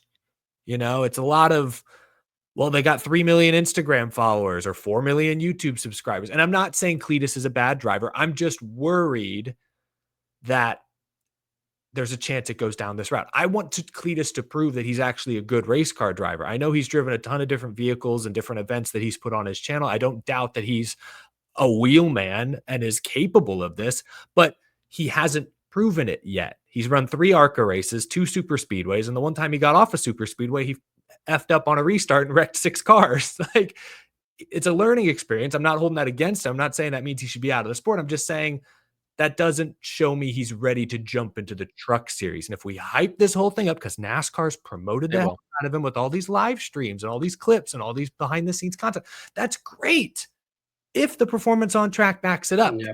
For Deegan, they did it for Danica, they've done it for Frankie Muniz, and in every single case, the performance never matched the hype. And so that's all I'm afraid of, is I don't want Cleetus McFarland to be another all hype publicity stunt. I want him to actually be a really good, which maybe he will be, but we haven't seen enough yet for me to feel strongly one way or another. So Ram leaning into the celebrity is great. I just hope this celebrity is also a great driver, and maybe he will be. We just don't. I started to say, you brought up Haley Deegan. She's a great example. She has 600,000 subscribers on YouTube. Fantastic brand that her and her husband have both built for her over the years, but that unfortunately does not equal racing success. I started to say the same thing about Natalie Decker, but I'm like, I thought she had more. I think she has a bigger Instagram following than she does YouTube. Well, and I think part of the conundrum with the Xfinity and Truck Series, these lower series promoting these drivers without any real substance that's been given behind their careers, other than like, hey, they won a K&N race and they finished 4th every week to a couple people, or like, they're a celebrity that's jumping in. I think it's a byproduct, and I'm not saying that they should change it, but I think it is a byproduct of you don't have as many Cup guys down there that are gaining those headlines and gaining a lot of that traction, and so they're looking for every little morsel and kernel they can grab and gravitate towards to make a story at the detriment of these younger drivers. Remember, was it 2 or 3 years ago, Steve Phelps said Raja is going to be our next superstar before Raja had even really made a full-time season in trucks. Still wish he hadn't set him up like that, because then it's like the pressure is too much on him there. It's just, they're so desperate to make something out of anyone that like every single interesting driver or storyline coming up through the ranks like that is Fetch. And at this point, Fetch has not happened yet. I do worry that this, but I worry that this, like you said too, that this is going to be the same damn thing. Because like, it's probably unpopular to say this, like, he's mediocre. He's a mediocre NASCAR driver. Well, he's running like a couple of super speedways, and then he runs like 10th in an ARCA race. Like, can you honestly say like Cleetus McFarland's going to be a championship contender one day in NASCAR? No, he's probably going to run at best in the middle of the pack. I don't think we know that yet. I don't think how old is he? He's like 28, 30 years old. He's late 20s. Like, I mean, yeah, it's unlikely. I'll be honest. Yeah, it's unlikely he'd ever win a truck or Xfinity championship or be in contention for one. But that also, I don't know that he'd ever go full time because he has so many other business ventures. He's 30. But I don't think we know yet if he's actually, like, he might turn out to be pretty good. I just don't think we know. But that's why I'm like, jumping up to trucks and you're going to be the face of this whole new OEM. I like, okay, I hope it all works out, but I'm like, that's a lot, you know? It's just to me, and it's so, I don't think it's even lower series anymore. It's just NASCAR in general wants to gravitate towards the superstar or the movie star or the you name it, YouTube star now.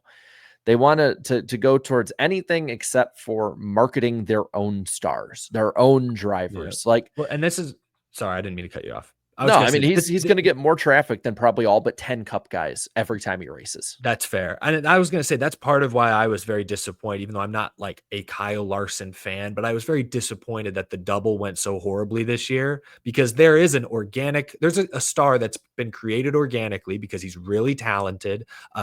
He's won a ton of races at a ton of different levels and a ton of different series. Like, he has earned his place in the top level of the NASCAR Cup Series. Here he is doing this badass thing that few others are even willing to attempt.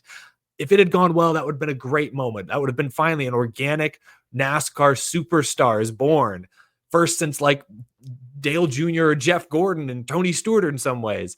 And then it didn't happen because obviously he flopped at Indy and Charlotte, and it was kind of a bummer. So that's why I was disappointed there, because you have some opportunities every now and then with a Chastain or a Larson, maybe a Hocevar in the coming months and years, to organically create superstars, but somehow, some way, they never live up to the hype. And so that leads NASCAR down this road of promoting social media superstars that maybe can drive, but we don't really know. And the chat can answer this. Either you can't. Has there ever been really a success story in any major motorsports, sport, anything in general, where the league itself has hitched itself onto the star power of somebody from an outside coming in? Because to me, it's whether you look at motorsports, whether you look at NASCAR and its boom, F1 right now, if you look at the NFL and its sustained success, the NBA when it popped up, it's all organically grown superstars who are great at what they do, and their league recognizes that early and promotes them. Instead, we're going towards whoever looks different. I mean, that's literally what it's been. It's a Haley Deegan, Raja Carew, Garrett Mitchell, and Raja at least has organically come up through there and has shown progression. He's not being rushed through the ranks. No, is the big thing. That's But it's like we're just looking for the different person rather than who's great and we can promote as that.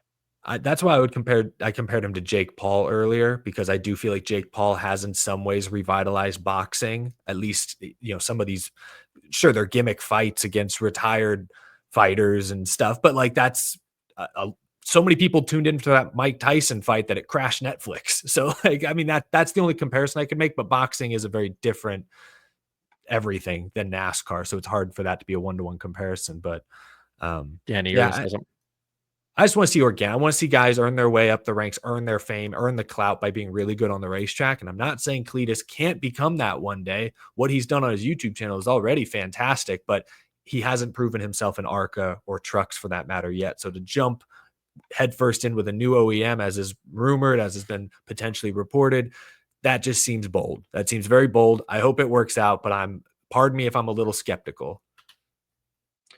Yeah, the biggest thing I was going to say, the closest thing I can find to someone who has a similar story to Cleetus McFarland, just using their social media influence, but also their skills to make something of themselves, is a man named Ben Milliken. Now, Ben Milliken, he is an angler in the Bassmaster Elite Series, who's at the top of the fishing game right now.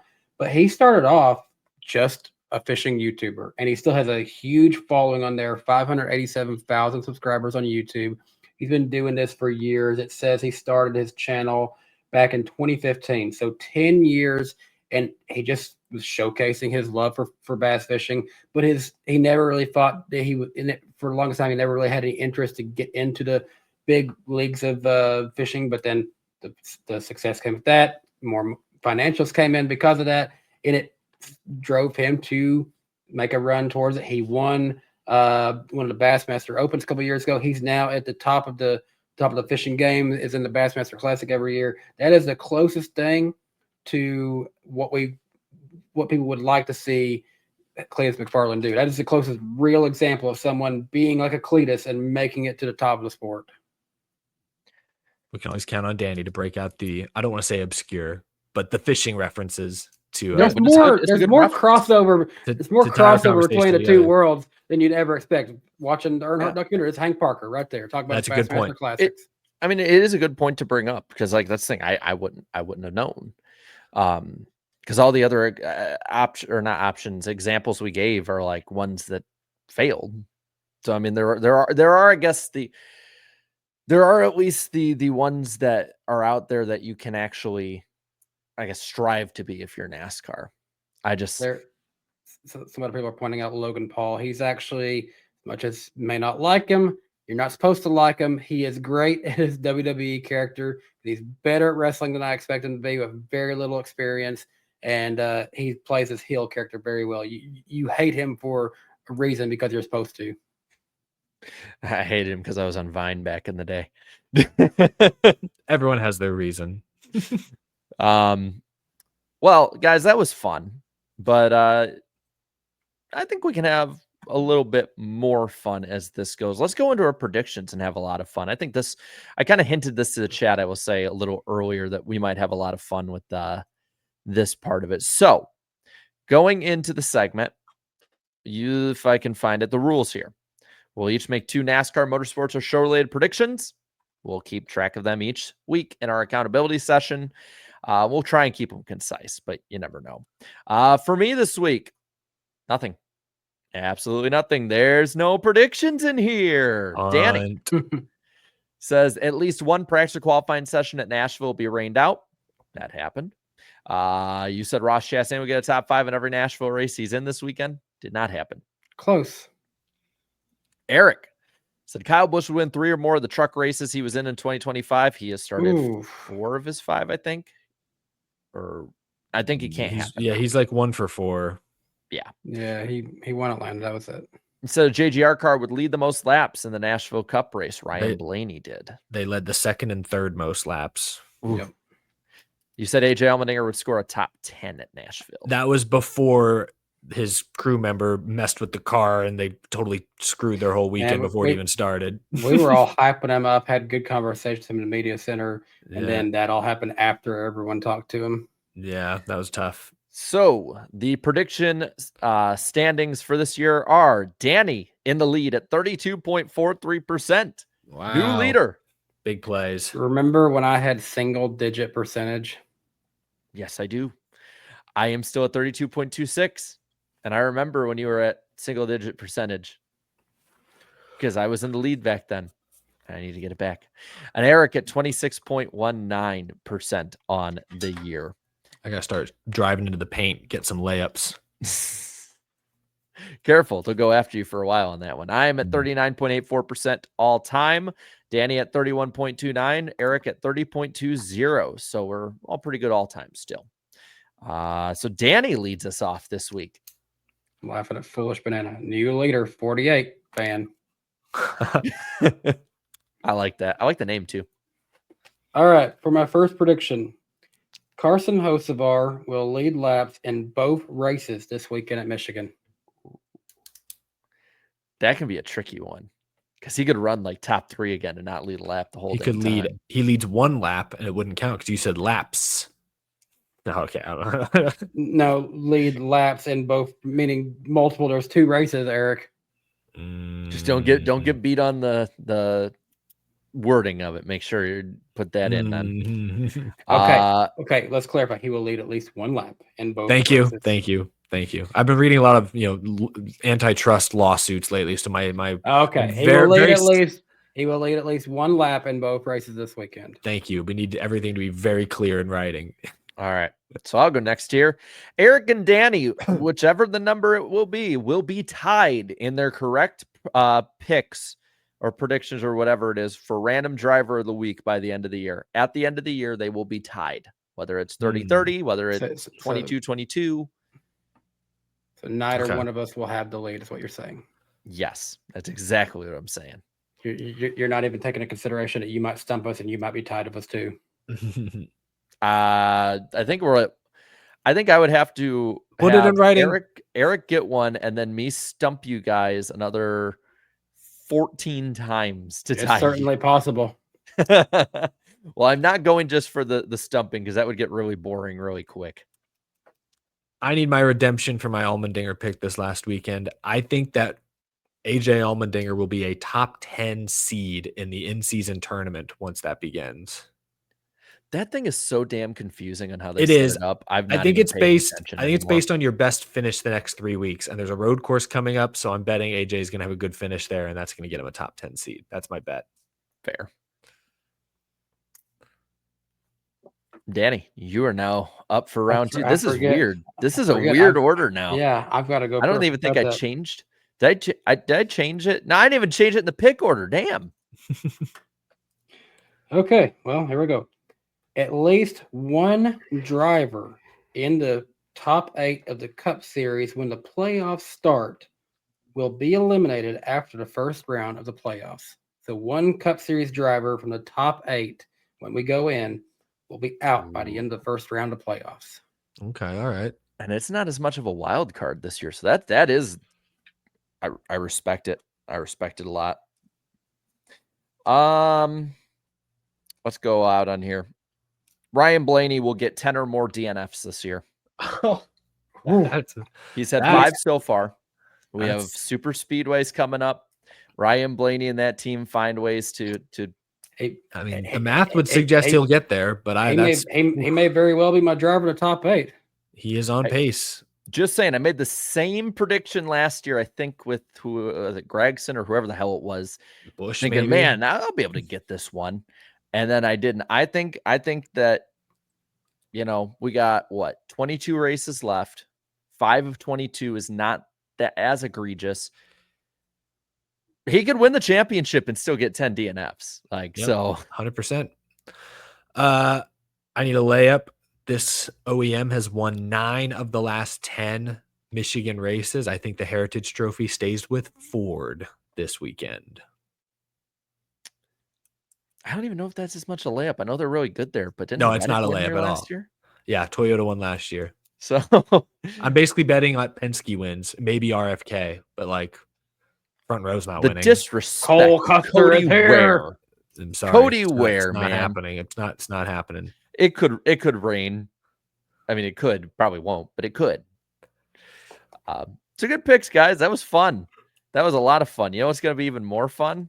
Nope. If I stump you guys on random driver of the week again. Not fun. Not Bye, happening. Chad. Bye, chat. See you in a few. All righty. So to give you guys at home the catch up here, What? You said give you the catch. I was like, what's the prize? I kind of like mustard with the hot Prize dog. in the bag, Jarrett. You can't really say that, though, because I've won 3 in a row with Hut Strickland, Jody Ridley, and Tiny Lund. Eric had Jimmy Means, and Danny had Regan Smith in the last 5. Danny leads 22-21 still. So, guys, let's get it going. This random driver was initially banned from racing as a kid by their father. Feels like a lot. I think a lot of drivers at some point were in that Yeah. position. Well, it's interesting Which because makes me think that their dad did race. yes, that's the second clue in NASCAR. Because this random driver also is a 3rd generation driver. I'll just say Dale Jr. to start us. Dale Jr. Danny, that is actually, well, that is wrong. I thought I'd just take the easy one, just get it out of the way before anyone says it. This random driver won in all 3 of NASCAR's top series. Oh, that would have told me it was not him because he didn't do trucks. Kyle Petty. I don't know if he won Trucks or Xfinity, to be honest. Eric, what the hell does Kyle Petty have to do with this? It's he's random. That's literally the name of this segment. but he also never ran a truck race. Did he not? I didn't know that. This shot in the random driver has a 26% win percentage all time in ARCA. William Sawalich. No, just kidding. That's a guess. No, just kidding. This random driver also has won Rookie of the Year in all 3 of the top NASCAR series. Oh. Oh, that sounds big. This random driver also has finished top 10 in points before in all 3 of NASCAR's top series. Austin Dillon? I wanted to say Austin that. Dillon Did he ever get a top 10? is not. Okay, I got to slow down. I started thinking about his dad, Mike, and technically Richard Childress is third generation. You baited me on that one, Jared. Dang, I'm down to one shot, right? Hey, he got us both. We both wanted to say him. So Okay. Oh, jeez. Okay. This random driver has been tweeted about 3 times by me, 12 That's it? times by Danny, oh, and 51 times by Eric. good lord! Sorry, I'm chronically online. I was just about to say he's chronically online. They must be an active driver then, Has to be. because I must be like live tweeting during a race or something. Well, this random driver defended keeping NASCAR Throwback Weekend this past April. I don't remember who was doing that. It's funny. I wrote all these clues outside the Twitter one back in April because I knew I was like, hey, this time of year I might be pretty busy. I might not be able to look up all the clues. Wait, sorry, did you say they won Rookie of the Year in all 3 series? Mhm. I'll just say Chase Elliott. Chase Elliott is wrong. Okay. This is tough. So are we? We're each down to 1. Sudden death. All right. This random driver broke Jeff Gordon's record of being the youngest driver at 13 to win in a 410 sprint car race. Oh, I have a guess, but it's I'm funny too early. because the I chat can't. isn't really getting it. I think I might know it, but I can't say it because it's too early. I'm like, it's too risky. It's way too risky. This random driver's also made 1 start in the NASCAR Canada series. Okay. Next. That is a bigger clue than you guys realize. Is it really? Yeah, I Yeah. bet, but I don't know. This random driver met a current Cup driver through iRacing. They're still friends today.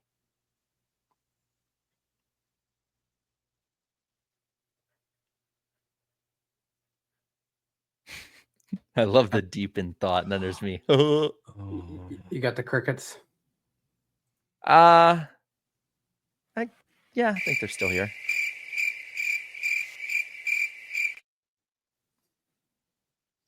I think we have literally fired all the obvious cannons, and now we're struggling. I have a few. I might know it. Give me one more clue. I need one more clue. This random driver was asked to lose weight before driving for his current team. Chase Briscoe. I knew it. Chase Briscoe. Yeah. I actually, it was Christopher Bell, right? That he met on iRacing. Yep.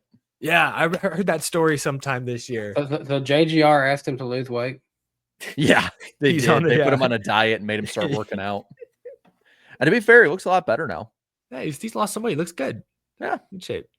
Yes, I needed that one. That's huge. I need to join JGR. Maybe they'll ask me to lose weight. And I'll So actually just do it. because I said raced in NASCAR did not mean top 3 series either when it came to family members.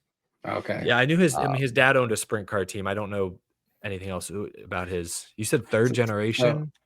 So I was right to say a Chase name. Just forgot the other one. One of the last clues was this driver won Toyota their first Daytona 500 pole.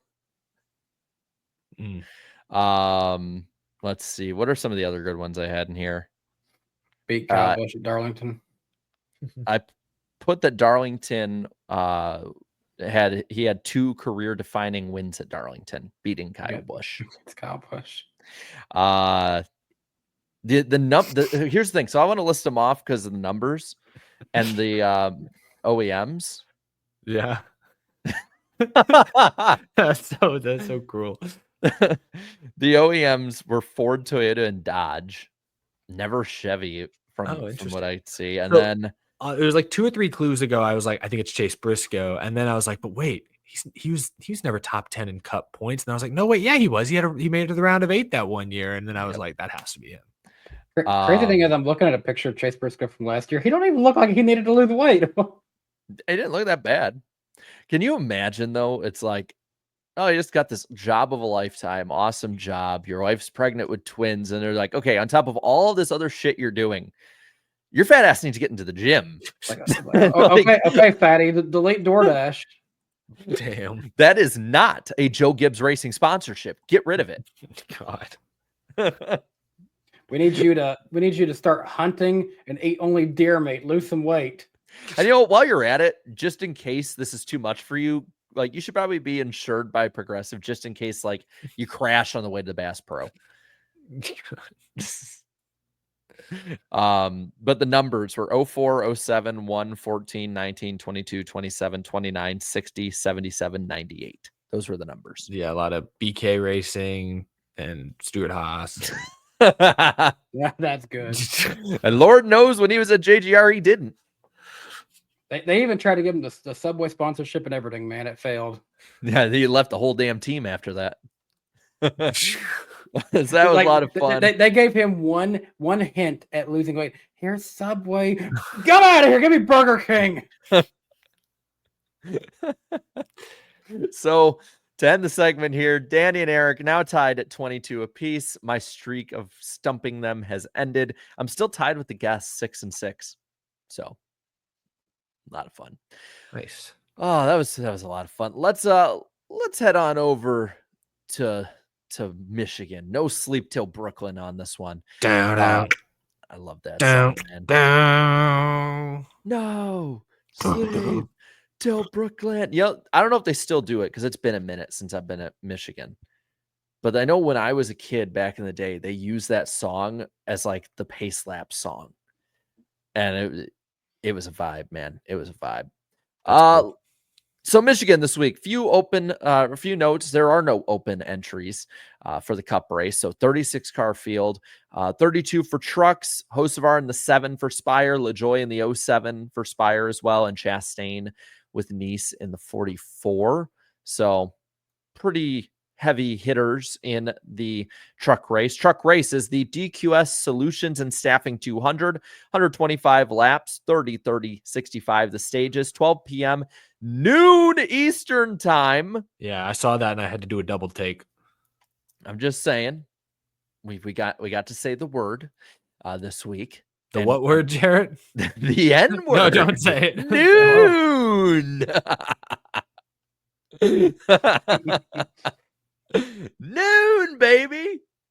Let's just make that a damn meme. I don't know about that. Let's push the boundaries of the internet. If you've been on Instagram, you'd realize why this probably isn't pushing it that far. God, don't look at Instagram. What's happening on Instagram? There's pictures of cats. Book yes, burnings. That's what Instagram's like. There's plenty of just. What did I? What's okay? We'll talk after the show. What did I miss? Find the side of Instagram that they don't want known. It's a cesspool there, but it's so funny. Most messed up ways. As long as you have a dark sense of humor, you'll make it over there. Fox. It's the app I least expected to end up like that, but it's there. I know that's the funniest part. Fox is where the channel what it will be on the Fox Sports app as well. But Big Fox, so there will be probably 1 million or so viewers that are cursed with having to listen to Jamie Little commentator race. Yay! But hey, it'll also be on NRN and Sirius XM. 77 degrees, cloudy, 12% chance of rain. Defending winner of this race, which is the last time they raced trucks at Michigan, Zane Smith, all the way back in 2020. Wow, it's been that long. I didn't realize. Yeah. Croissant. The Cup race, the Firekeepers Casino 400, 200 laps, 45, 75, and 80 laps, 2 p.m. Eastern time start on Prime. MRN will also have the radio coverage with Sirius XM. 77 again, partly cloudy, maybe a possible sprinkles here and there, showers, small ones like that, but 24% chance of rain. So looking good for now. Tyler Reddick, your defending winner. And when it comes to the pick points, guys, it's getting closer. Had a rough week. Eric at 246 still has the lead by 3 points over moi. Then Danny minus 19, closing it a little bit, and Chat minus 27. So we're slowly getting the accordion back together. Chat is still riding us basement boys. Yes, they are, and they're doing a great job doing that.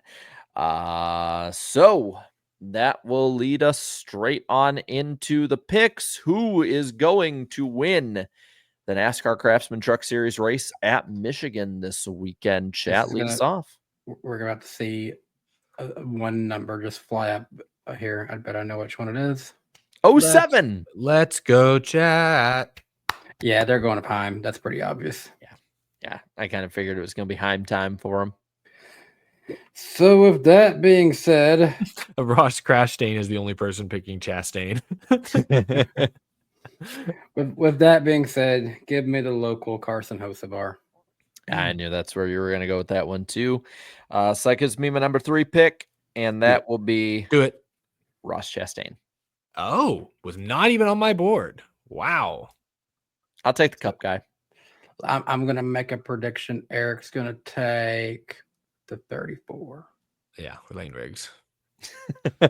Lane Riggs has been like our cleanup candidate. I just don't know that That counts as a prediction. Write it down, Jarrett.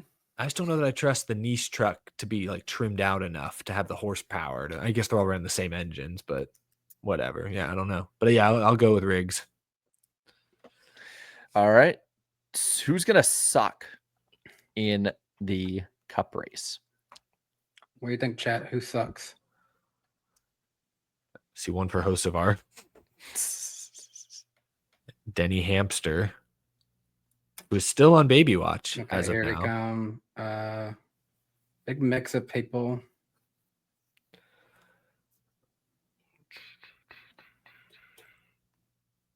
There is no clear consensus here. The Hey, most consistent cool. I'm seeing is the 6. Yeah, maybe Brad. The plans I was telling you about before the show tonight? Noon. Let's go. Oh, Sorry. I'll be busy at noon tomorrow. yeah, me and a chat are agreeing. I'm also saying Brad to suck. He has an 8th place average finish at Michigan the last 3 years. I know, but this season, man. Well, when it comes to the suck pick, when in doubt, stick with the cold hand, and that is Alex Bowman. He's not very good here in the next gen era, and he's been on a rough patch. That's fair. Does Ally still have a big sponsorship at this track? Is he gonna embarrass him here? That's why he crashed this past week. It was actually in protest of Ally leaving. I have Ty Gibbs. After he kind of turned his season around for a few weeks, he's kind of been ass for like a month. Yeah. Like he's not good. It's not going well. No bueno. Cheeks. All right. Who is our dark horse, underdog, you name it candidate this week? What we got, chat? A lot of 7-7s. I think it's going to be 7-7 then. Yep, they're taking Carson Hocevar as their underdog. Well, actually, Eric, Ty Gibbs has an average finish of 8.0 in 3 races here. He is my underdog. I'm going to stick with the chat on this one, Hocevar. I was actually surprised. Ty Gibbs has had 1 top 5 and 2 top 10s over his last 3 races here, and he's got an average finish of 8. He was 3rd last year. That's fair. And he has led laps in each one of his starts here. But I'm going Hocevar for mine. Wow. All right. My pick now. I have as my dark horse pick someone who I was thinking of earlier, and now I've forgotten. Eric Jones. Someone who drives yes in the Cup Series. Jones is, I think his average finish is like 12th or 13th here in the next gen and had a good run at Nashville. Legacy seems to be figuring it out a little bit. You know who else will have a good run? The winner. And let's predict who that's going to be. Who will win the Firekeepers Casino 400? They love their casinos here. Who do you guys think, chat? Who's going to win? So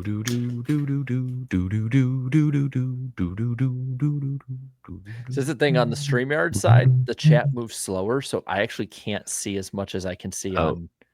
I've seen a fair amount of 5. I've also seen a fair amount of 23s. Yeah, see, I can't tell if the 23s are coming from the same 2 people, but no, there's a good amount of 23s. I think 5, 4. I'm also seeing 22. Man, it's all over the place. I think there's most 5s, but it's like There's some 45s too. And 12. I feel like 5, 12, 23. If you're gonna poll, that's the 3 to do. 5, 12, 23. Mm-hmm. All right. 5, 12, 23. So hey, one from each OEM. fitting. All right. Poll going up now. Watch, it's like 33 each way. Please. Do do do do do do do do do do do. Oh. Oh. It's definitely not 33. It's 33 one way. That's what I'm about to say. It's looking pretty good for the 12 being the third. All right. It's looking like they're going Larson. If we end it, let's see if they don't have a comeback right at the end. It's going to be, oh la la. It's going to be Larson. La la. Okay. I don't even know why I put him on my board. I knew someone was taking him. Yeah. Yeah, that's funny. So who you got, Danny? Why'd you guys waste him on your underdog pick? Carson Hosfar is going to win this weekend. No way. You're actually doing it. I'm actually doing it. The madman. I'm kind of glad you did it, Danny, because I was like 50-50 on doing it, and now I don't have to like put myself out there. I really hope I don't regret not taking the other one I had as my backup in case the chat somehow decided to do him instead. Well, I'll go with my number 2 pick, and that is 2 weeks in a row for me getting old Dennis the Menace, Denny Hamlin. Oh, That's who I had in case the chat decided to take Carson, but I'm going all in on Carson. Wow. All right. Yeah, I know you took some pressure off me there, Danny, because I wasn't sure if I was going to have to do it this week. Instead, I will go with someone who has had reliable speed all season long, back-to-back dubs for Ryan Blaney. I already know a certain driver on the iRacing side I know who is going to both love and hate picks from this with the Blaney and host of our side of things. Damn. You can't say we don't pick new people then. Good on you, Danny. Yeah. Hey, ride while the iron's hot. It's definitely hot right now.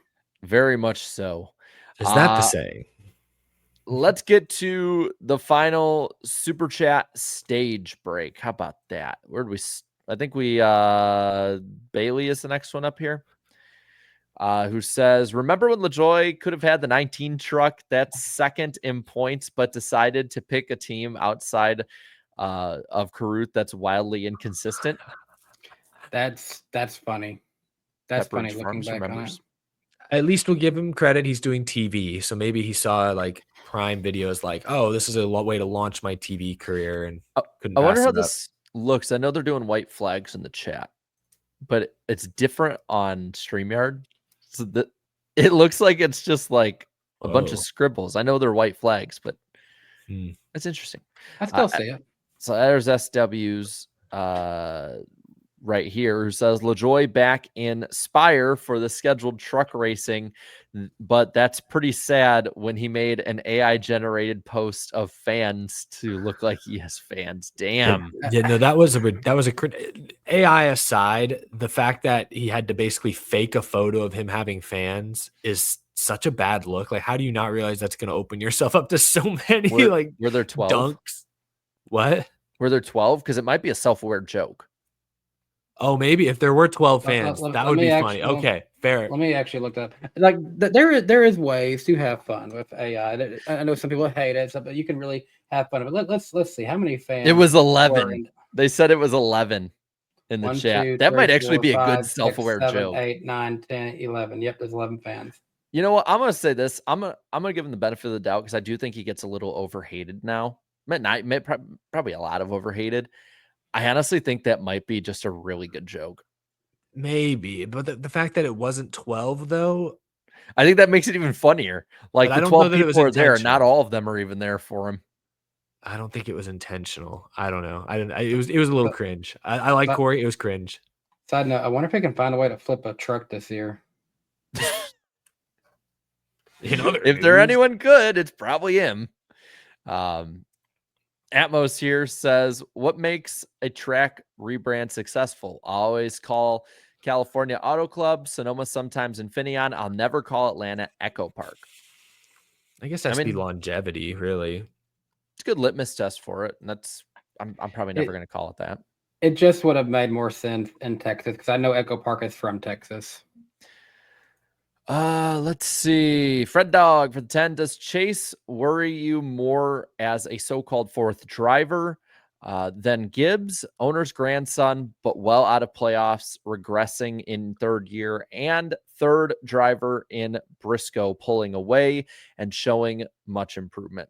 So I think at least for me, I had said that, Chase Elliott, my worry isn't that he's not good.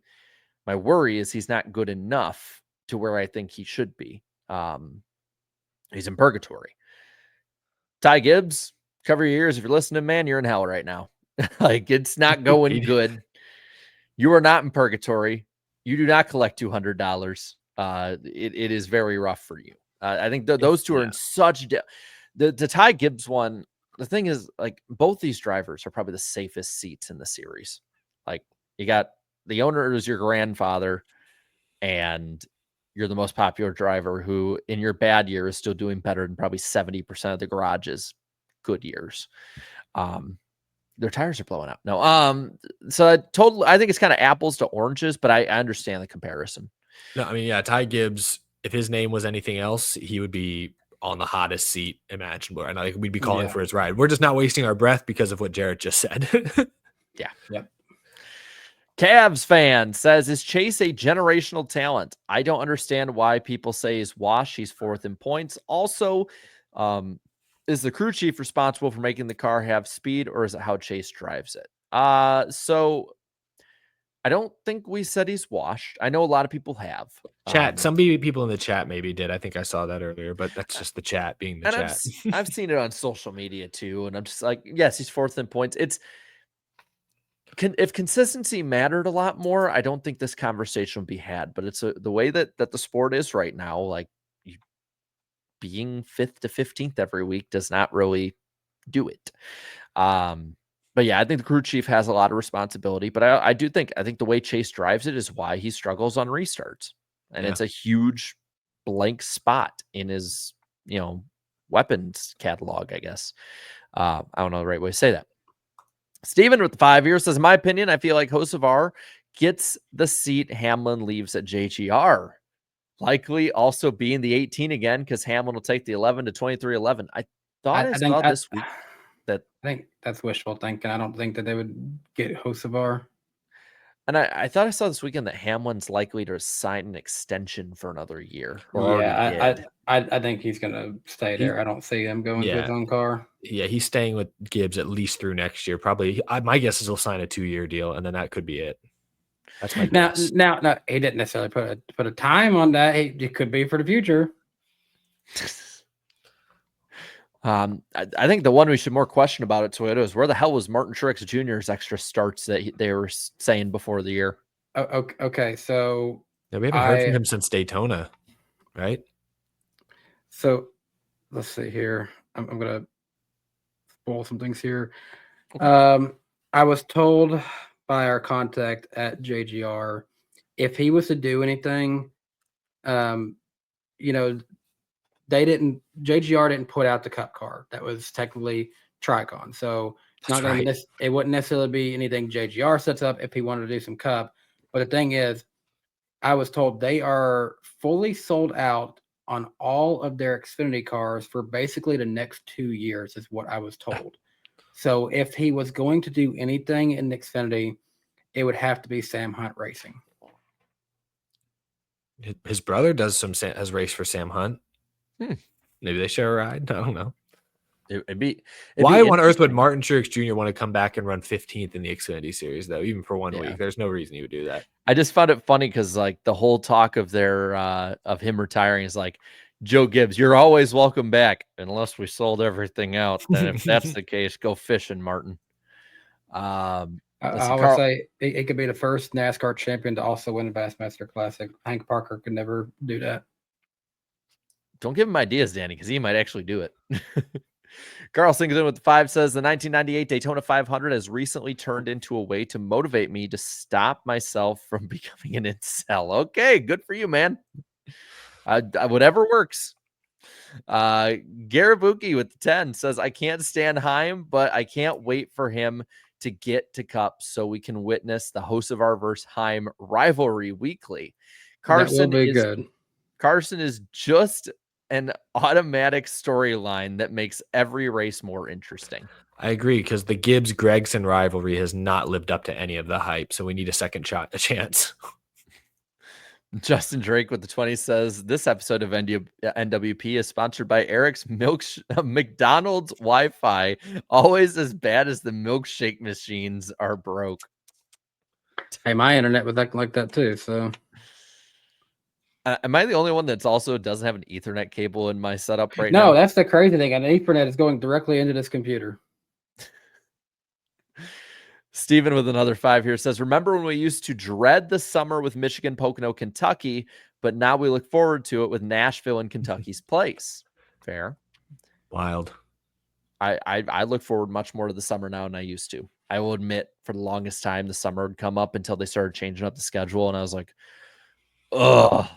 We got Pocono. The problem twice. the problem is we had 2 Poconos and 2 Michigans and 2 New Hampshires, and it's like, oh my gosh. And I'm looking forward to TNT coverage this year, but TNT coverage back in the day was like, once you get past the hype of TNT, it was like, oh, we're on TNT. It really was. Oh yeah, it really was like that, honestly. Let's see. Logan here says, I could have been downforted, but apparently NASCAR only has Sunday of the Mexico race to get it in and can't postpone it a week if needed for any reason. I don't know if that's the case. It might have been a downforted thing. That sounds like a downforted thing. I could believe it. I know there was real pressure on Chicago, that street race, to get it in day of. Luckily Mexico City's a road course, so chances are they will be able to get the race in even with some weather. Logan also says we'll be in Wallach. Will be in the Wallach. That's his nickname that's his nickname. For Wallach. Okay. Clever but cruel. Funny. Oh my gosh, I'm laughing at this most recent super chat. That's so mean. Damn, chat. Let's see. Sean here says, just had nose surgery for my deviated septum. Thanks for the show and keeping my mind off it. No problem, man. Whatever we can do, and I hope you're feeling better. We also have to keep your mind off being a Cowboys fan. Then the pain starts rolling back in. Milo here with the 23 Canadian says, what a great way to celebrate my birthday, NWP. Also, if Heim doesn't win the title this year, we riot. Happy birthday. And yes, happy birthday. Let's see some birthday cakes and happy birthdays spammed in the chat. Make sure Milo has a great day and knows we're all wishing him a happy birthday. Do you pronounce that Milo or Milo? I've heard it both ways. I think it can go both ways. Milo's the one I hear more often. Milo is usually more Hispanic, and that's Canadian. I don't think he's that. Either way, correct me if I'm wrong. I'm very bad at getting names right, and I like to get them right when I can. Ross Crash Stain says, I can't wait to drive from Echo Park Speedway to the Gulf of America and post it on X. Said no one ever. Oh, man. Hunter Nixon Fishing for the 10 says, what's really wrong with Chase Elliott is they got away from his 2022 scheme, which was far and away his best, and every year has gotten worse. Since I will say that scheme, I have the die cast of that right off screen.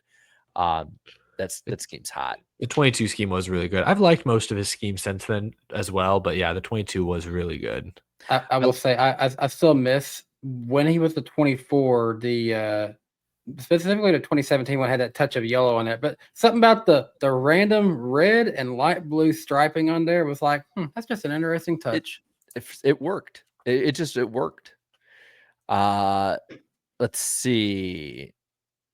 Pat here says, for the 5, when I started to watch in 2001, I thought Lowe's Motor Speedway and Sears Point were literally in those stores' parking lots. Then I watched the races.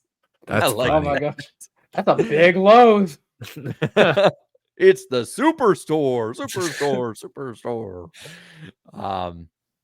Do you know what's really funny is there's probably really young kids that are watching this. They're probably like, Mommy, Daddy, what's a Sears?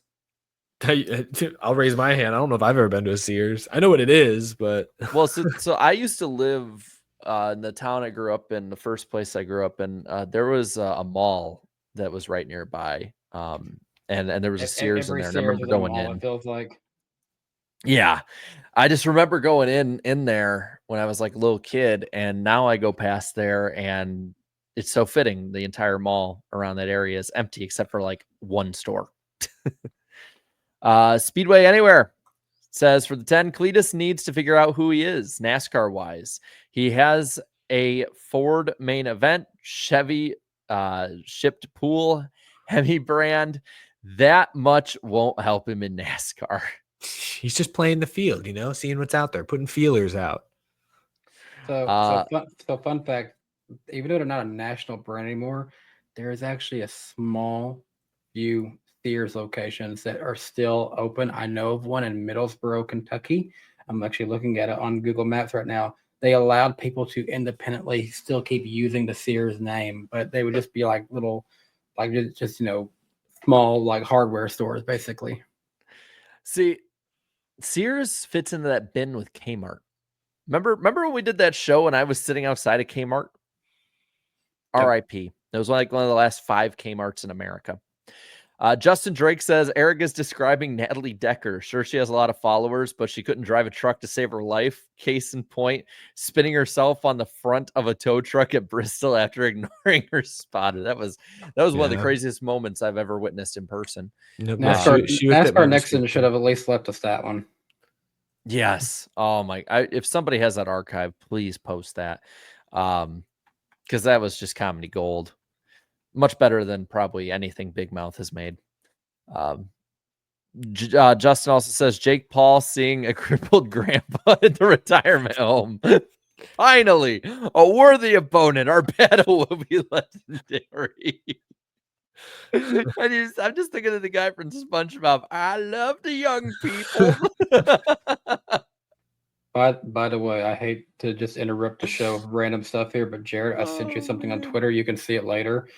So apparently Madden 26 is going to have some better touches of reality in it.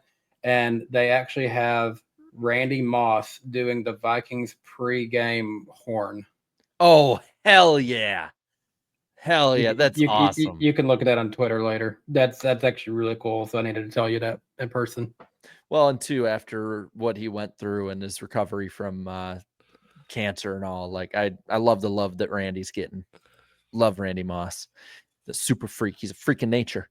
Let's see. Forecast here says forecast 44-39 for the 5 says Ross Chastain will win the championship and boy Ty Gibbs and Carson Hocevar will win a race.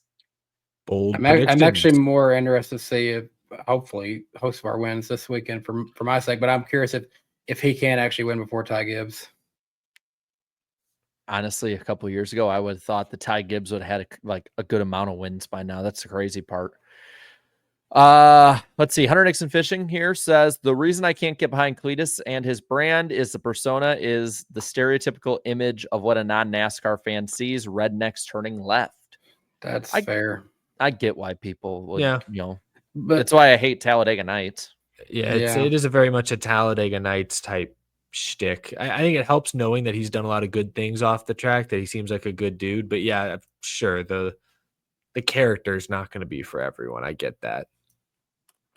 Sorry, I just heard something weird. I don't know if it's like the TV on the other side of this wall or something outside of my apartment. No, I thought I heard something too. It was like, was there an earthquake or something? Not here. Was it like kind of a little somewhat higher pitched? No, it was like some slight rumbling is what I heard. Yeah, that wasn't it then on my end. Speedway Anywhere for 2 says, did I tell you I finally bought Hocevar gear? You didn't, but you did now. Congratulations. I nearly decided to buy a Ziegler shirt this weekend, but I decided against it. I saw a lot of people at the track this weekend in the Chili's shirt. He's got some pretty cool looking merch. Well, I saw the Chili shirt, but I didn't like that one because the way they've made it, it looks like it's been through the dryer, like it's already cracked. Yeah, it's like worn looking. It's a vibe, but I just saw a lot of people wearing it this weekend. Uh, James Killer says 5 for the Dave Marcus mentioned last week. Hell yeah. I love it. Thank you. Driver of the Olive Garden car. Bailey for the 5 says Chase Briscoe leaning into his idol Tony's diet too much. Damn. Meanwhile, Bubba Wallace has been sponsored by McDonald's and DoorDash. He DoorDashed his McDonald's. And Dr. Pepper. And Dr. Pepper, yes. And Wheaties. Damn, he's had a lot of food sponsorships. He still stays in pretty good shape, honestly, though. Yeah, honestly. Bruce Morgan says Chase and Allen are comfortable with mediocrity. I heard that like Chase got out of the car and like slammed his hands or slammed like something into the car and stormed off after the race. That can't be true. He can't have emotion. But no, I wouldn't have seen it. I think he wasn't near the front enough for me to be around to see it. Yeah, I was up standing where the front runners were parked. Damn. Ross Crash Stain says, since it's trending, my favorite ethical wheel moment. I don't know where that came from. I saw that hashtag right before we went live, and I'm trying to figure, is it just like clean racing? Like, oh, that was a really sportsman-like battle. Like, what is ethical wheel mean? NWP, soon to be sponsored by Urban Dictionary. I thought the clip I saw made me think it was like, oh, here's a moment of 2 racers racing with a ton of respect. That was very ethical wheel. I would nominate the battle this weekend between Blaney, Hamlin, and Byron for a while at the end of stage 2. That was very ethical wheel. I'll say Chastain and Almirola, they may have both lied to my face, but they both told me that they had fun racing each other at the end. Danny is just like pinpointed on that Xfinity moment for 5th. It was a good battle. I enjoyed it. And at the time, I thought it was getting me closer to a prediction. Grid flow here for the 2 says, do you think Chase will retire soon? He looks bored. No. And I remember as a Dale Jr. fan. He just lost all the weight. Why would he retire from JGR already, guys? I mean, come on. I will say, I remember as a junior fan, everyone saying Dale Jr. didn't care when he started to struggle. And I think it's one of the more tired storylines. U.S. Forest Service Sasquatch Department says, is Chase's ride safe? If so, what was Chad talking with Carson for? Rumor is replacement for Chase? Chad was congratulating him on a good finish. That was in front of us. That's what happened. Levi Johnson talk NASCAR says, what do you think of Mansfield? Yeah, I don't know if you guys saw, but former owner, driver, and technically partner of the show, Matt Tift, bought Mansfield and is going to be basically renovating it and revitalizing it, starting with dirt for a couple years. I watched this video. It was part of the video I made today because I want more people to know about it. But he's going to put dirt on it to start with, and then aiming to have asphalt on the track soon. So I think it's awesome. The more racetracks we bring back, the better. It's safe to assume a lot of the profit he made from the Live Fast charter sale is probably helping go towards this, I would imagine. Yeah, it has to. Let's see. Pat here, of course, talking about Briscoe's weight loss is his hair. That's just so mean. That's brutal. Come on, Chad. And Forecast asking, is Hocevar the new Kyle Busch? I mean, early on in Kyle Busch's career, when you're unsure what he's going to become, sure. Yeah, but Busch was in a top car early in his Cup career, and he won his rookie season. I feel like Hocevar is more like Larson in that he's at a second-tier Chevy team, really fast, not really refined. That's fair. Yeah, the thing with Kyle Busch, the personality of Kyle Busch is just unmatched. And I think to be a Kyle Busch comparison, you have to have a similar enough personality, and Hocevar doesn't have that. But if we're already comparing Carson Hocevar to Kyle Larson, I mean, that says a lot. Mm-hmm. Ross Crash Stain says, ironically, Kevin Hamlin spotted for Decker and now spots for Cleetus. Interesting. Ironic. Justin Drake says, what does a Ty Gibbs fan have to Ty Gibbs fan do after seeing Ty Gibbs win a Cup race? Turn off the Xbox. It's funny when it's somebody else's fan base getting it, not me. There's so many fan bases are down bad in this show. Elliott fans, Ty Gibbs fans, it's just never ending. Fred Dog says, congrats on the second place driver winning Michigan after NASCAR DQ surprise winner Keselowski to go full burned bridge with Michigan fans. Jupiter Rain asking finals predictions and wishing happy Pride. Who's in the finals? Thunder and Pacers. I think Thunder got it, but Pacers are a fun story. Sorry, David Land, if you're listening. The only one I really cared about was I saw like the Timberwolves made it a while ways, and I know a lot of Minnesota people, so I was like, I hope they win. They didn't. I'm gonna go with the Thunder as well. If Caitlin Clark can get back to healthy, maybe y'all can get it with the Fever this year, though. I'll just be different and say Pacers. I don't know enough about the NBA.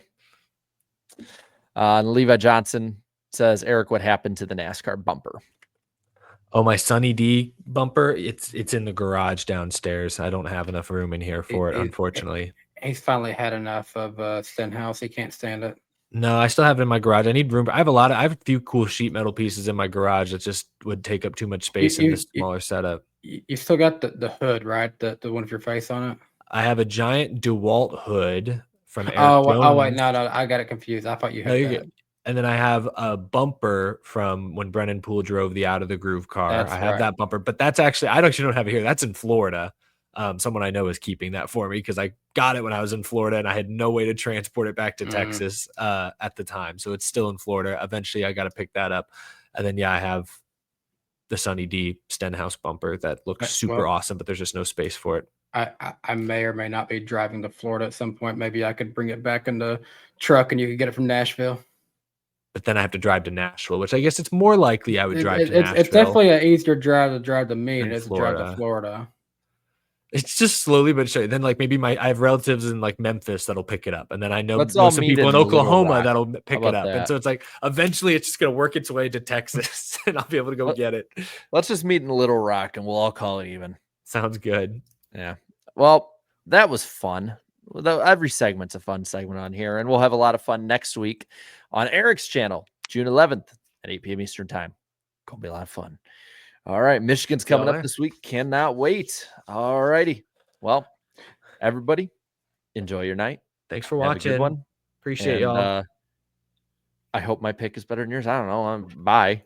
Go Hokivar.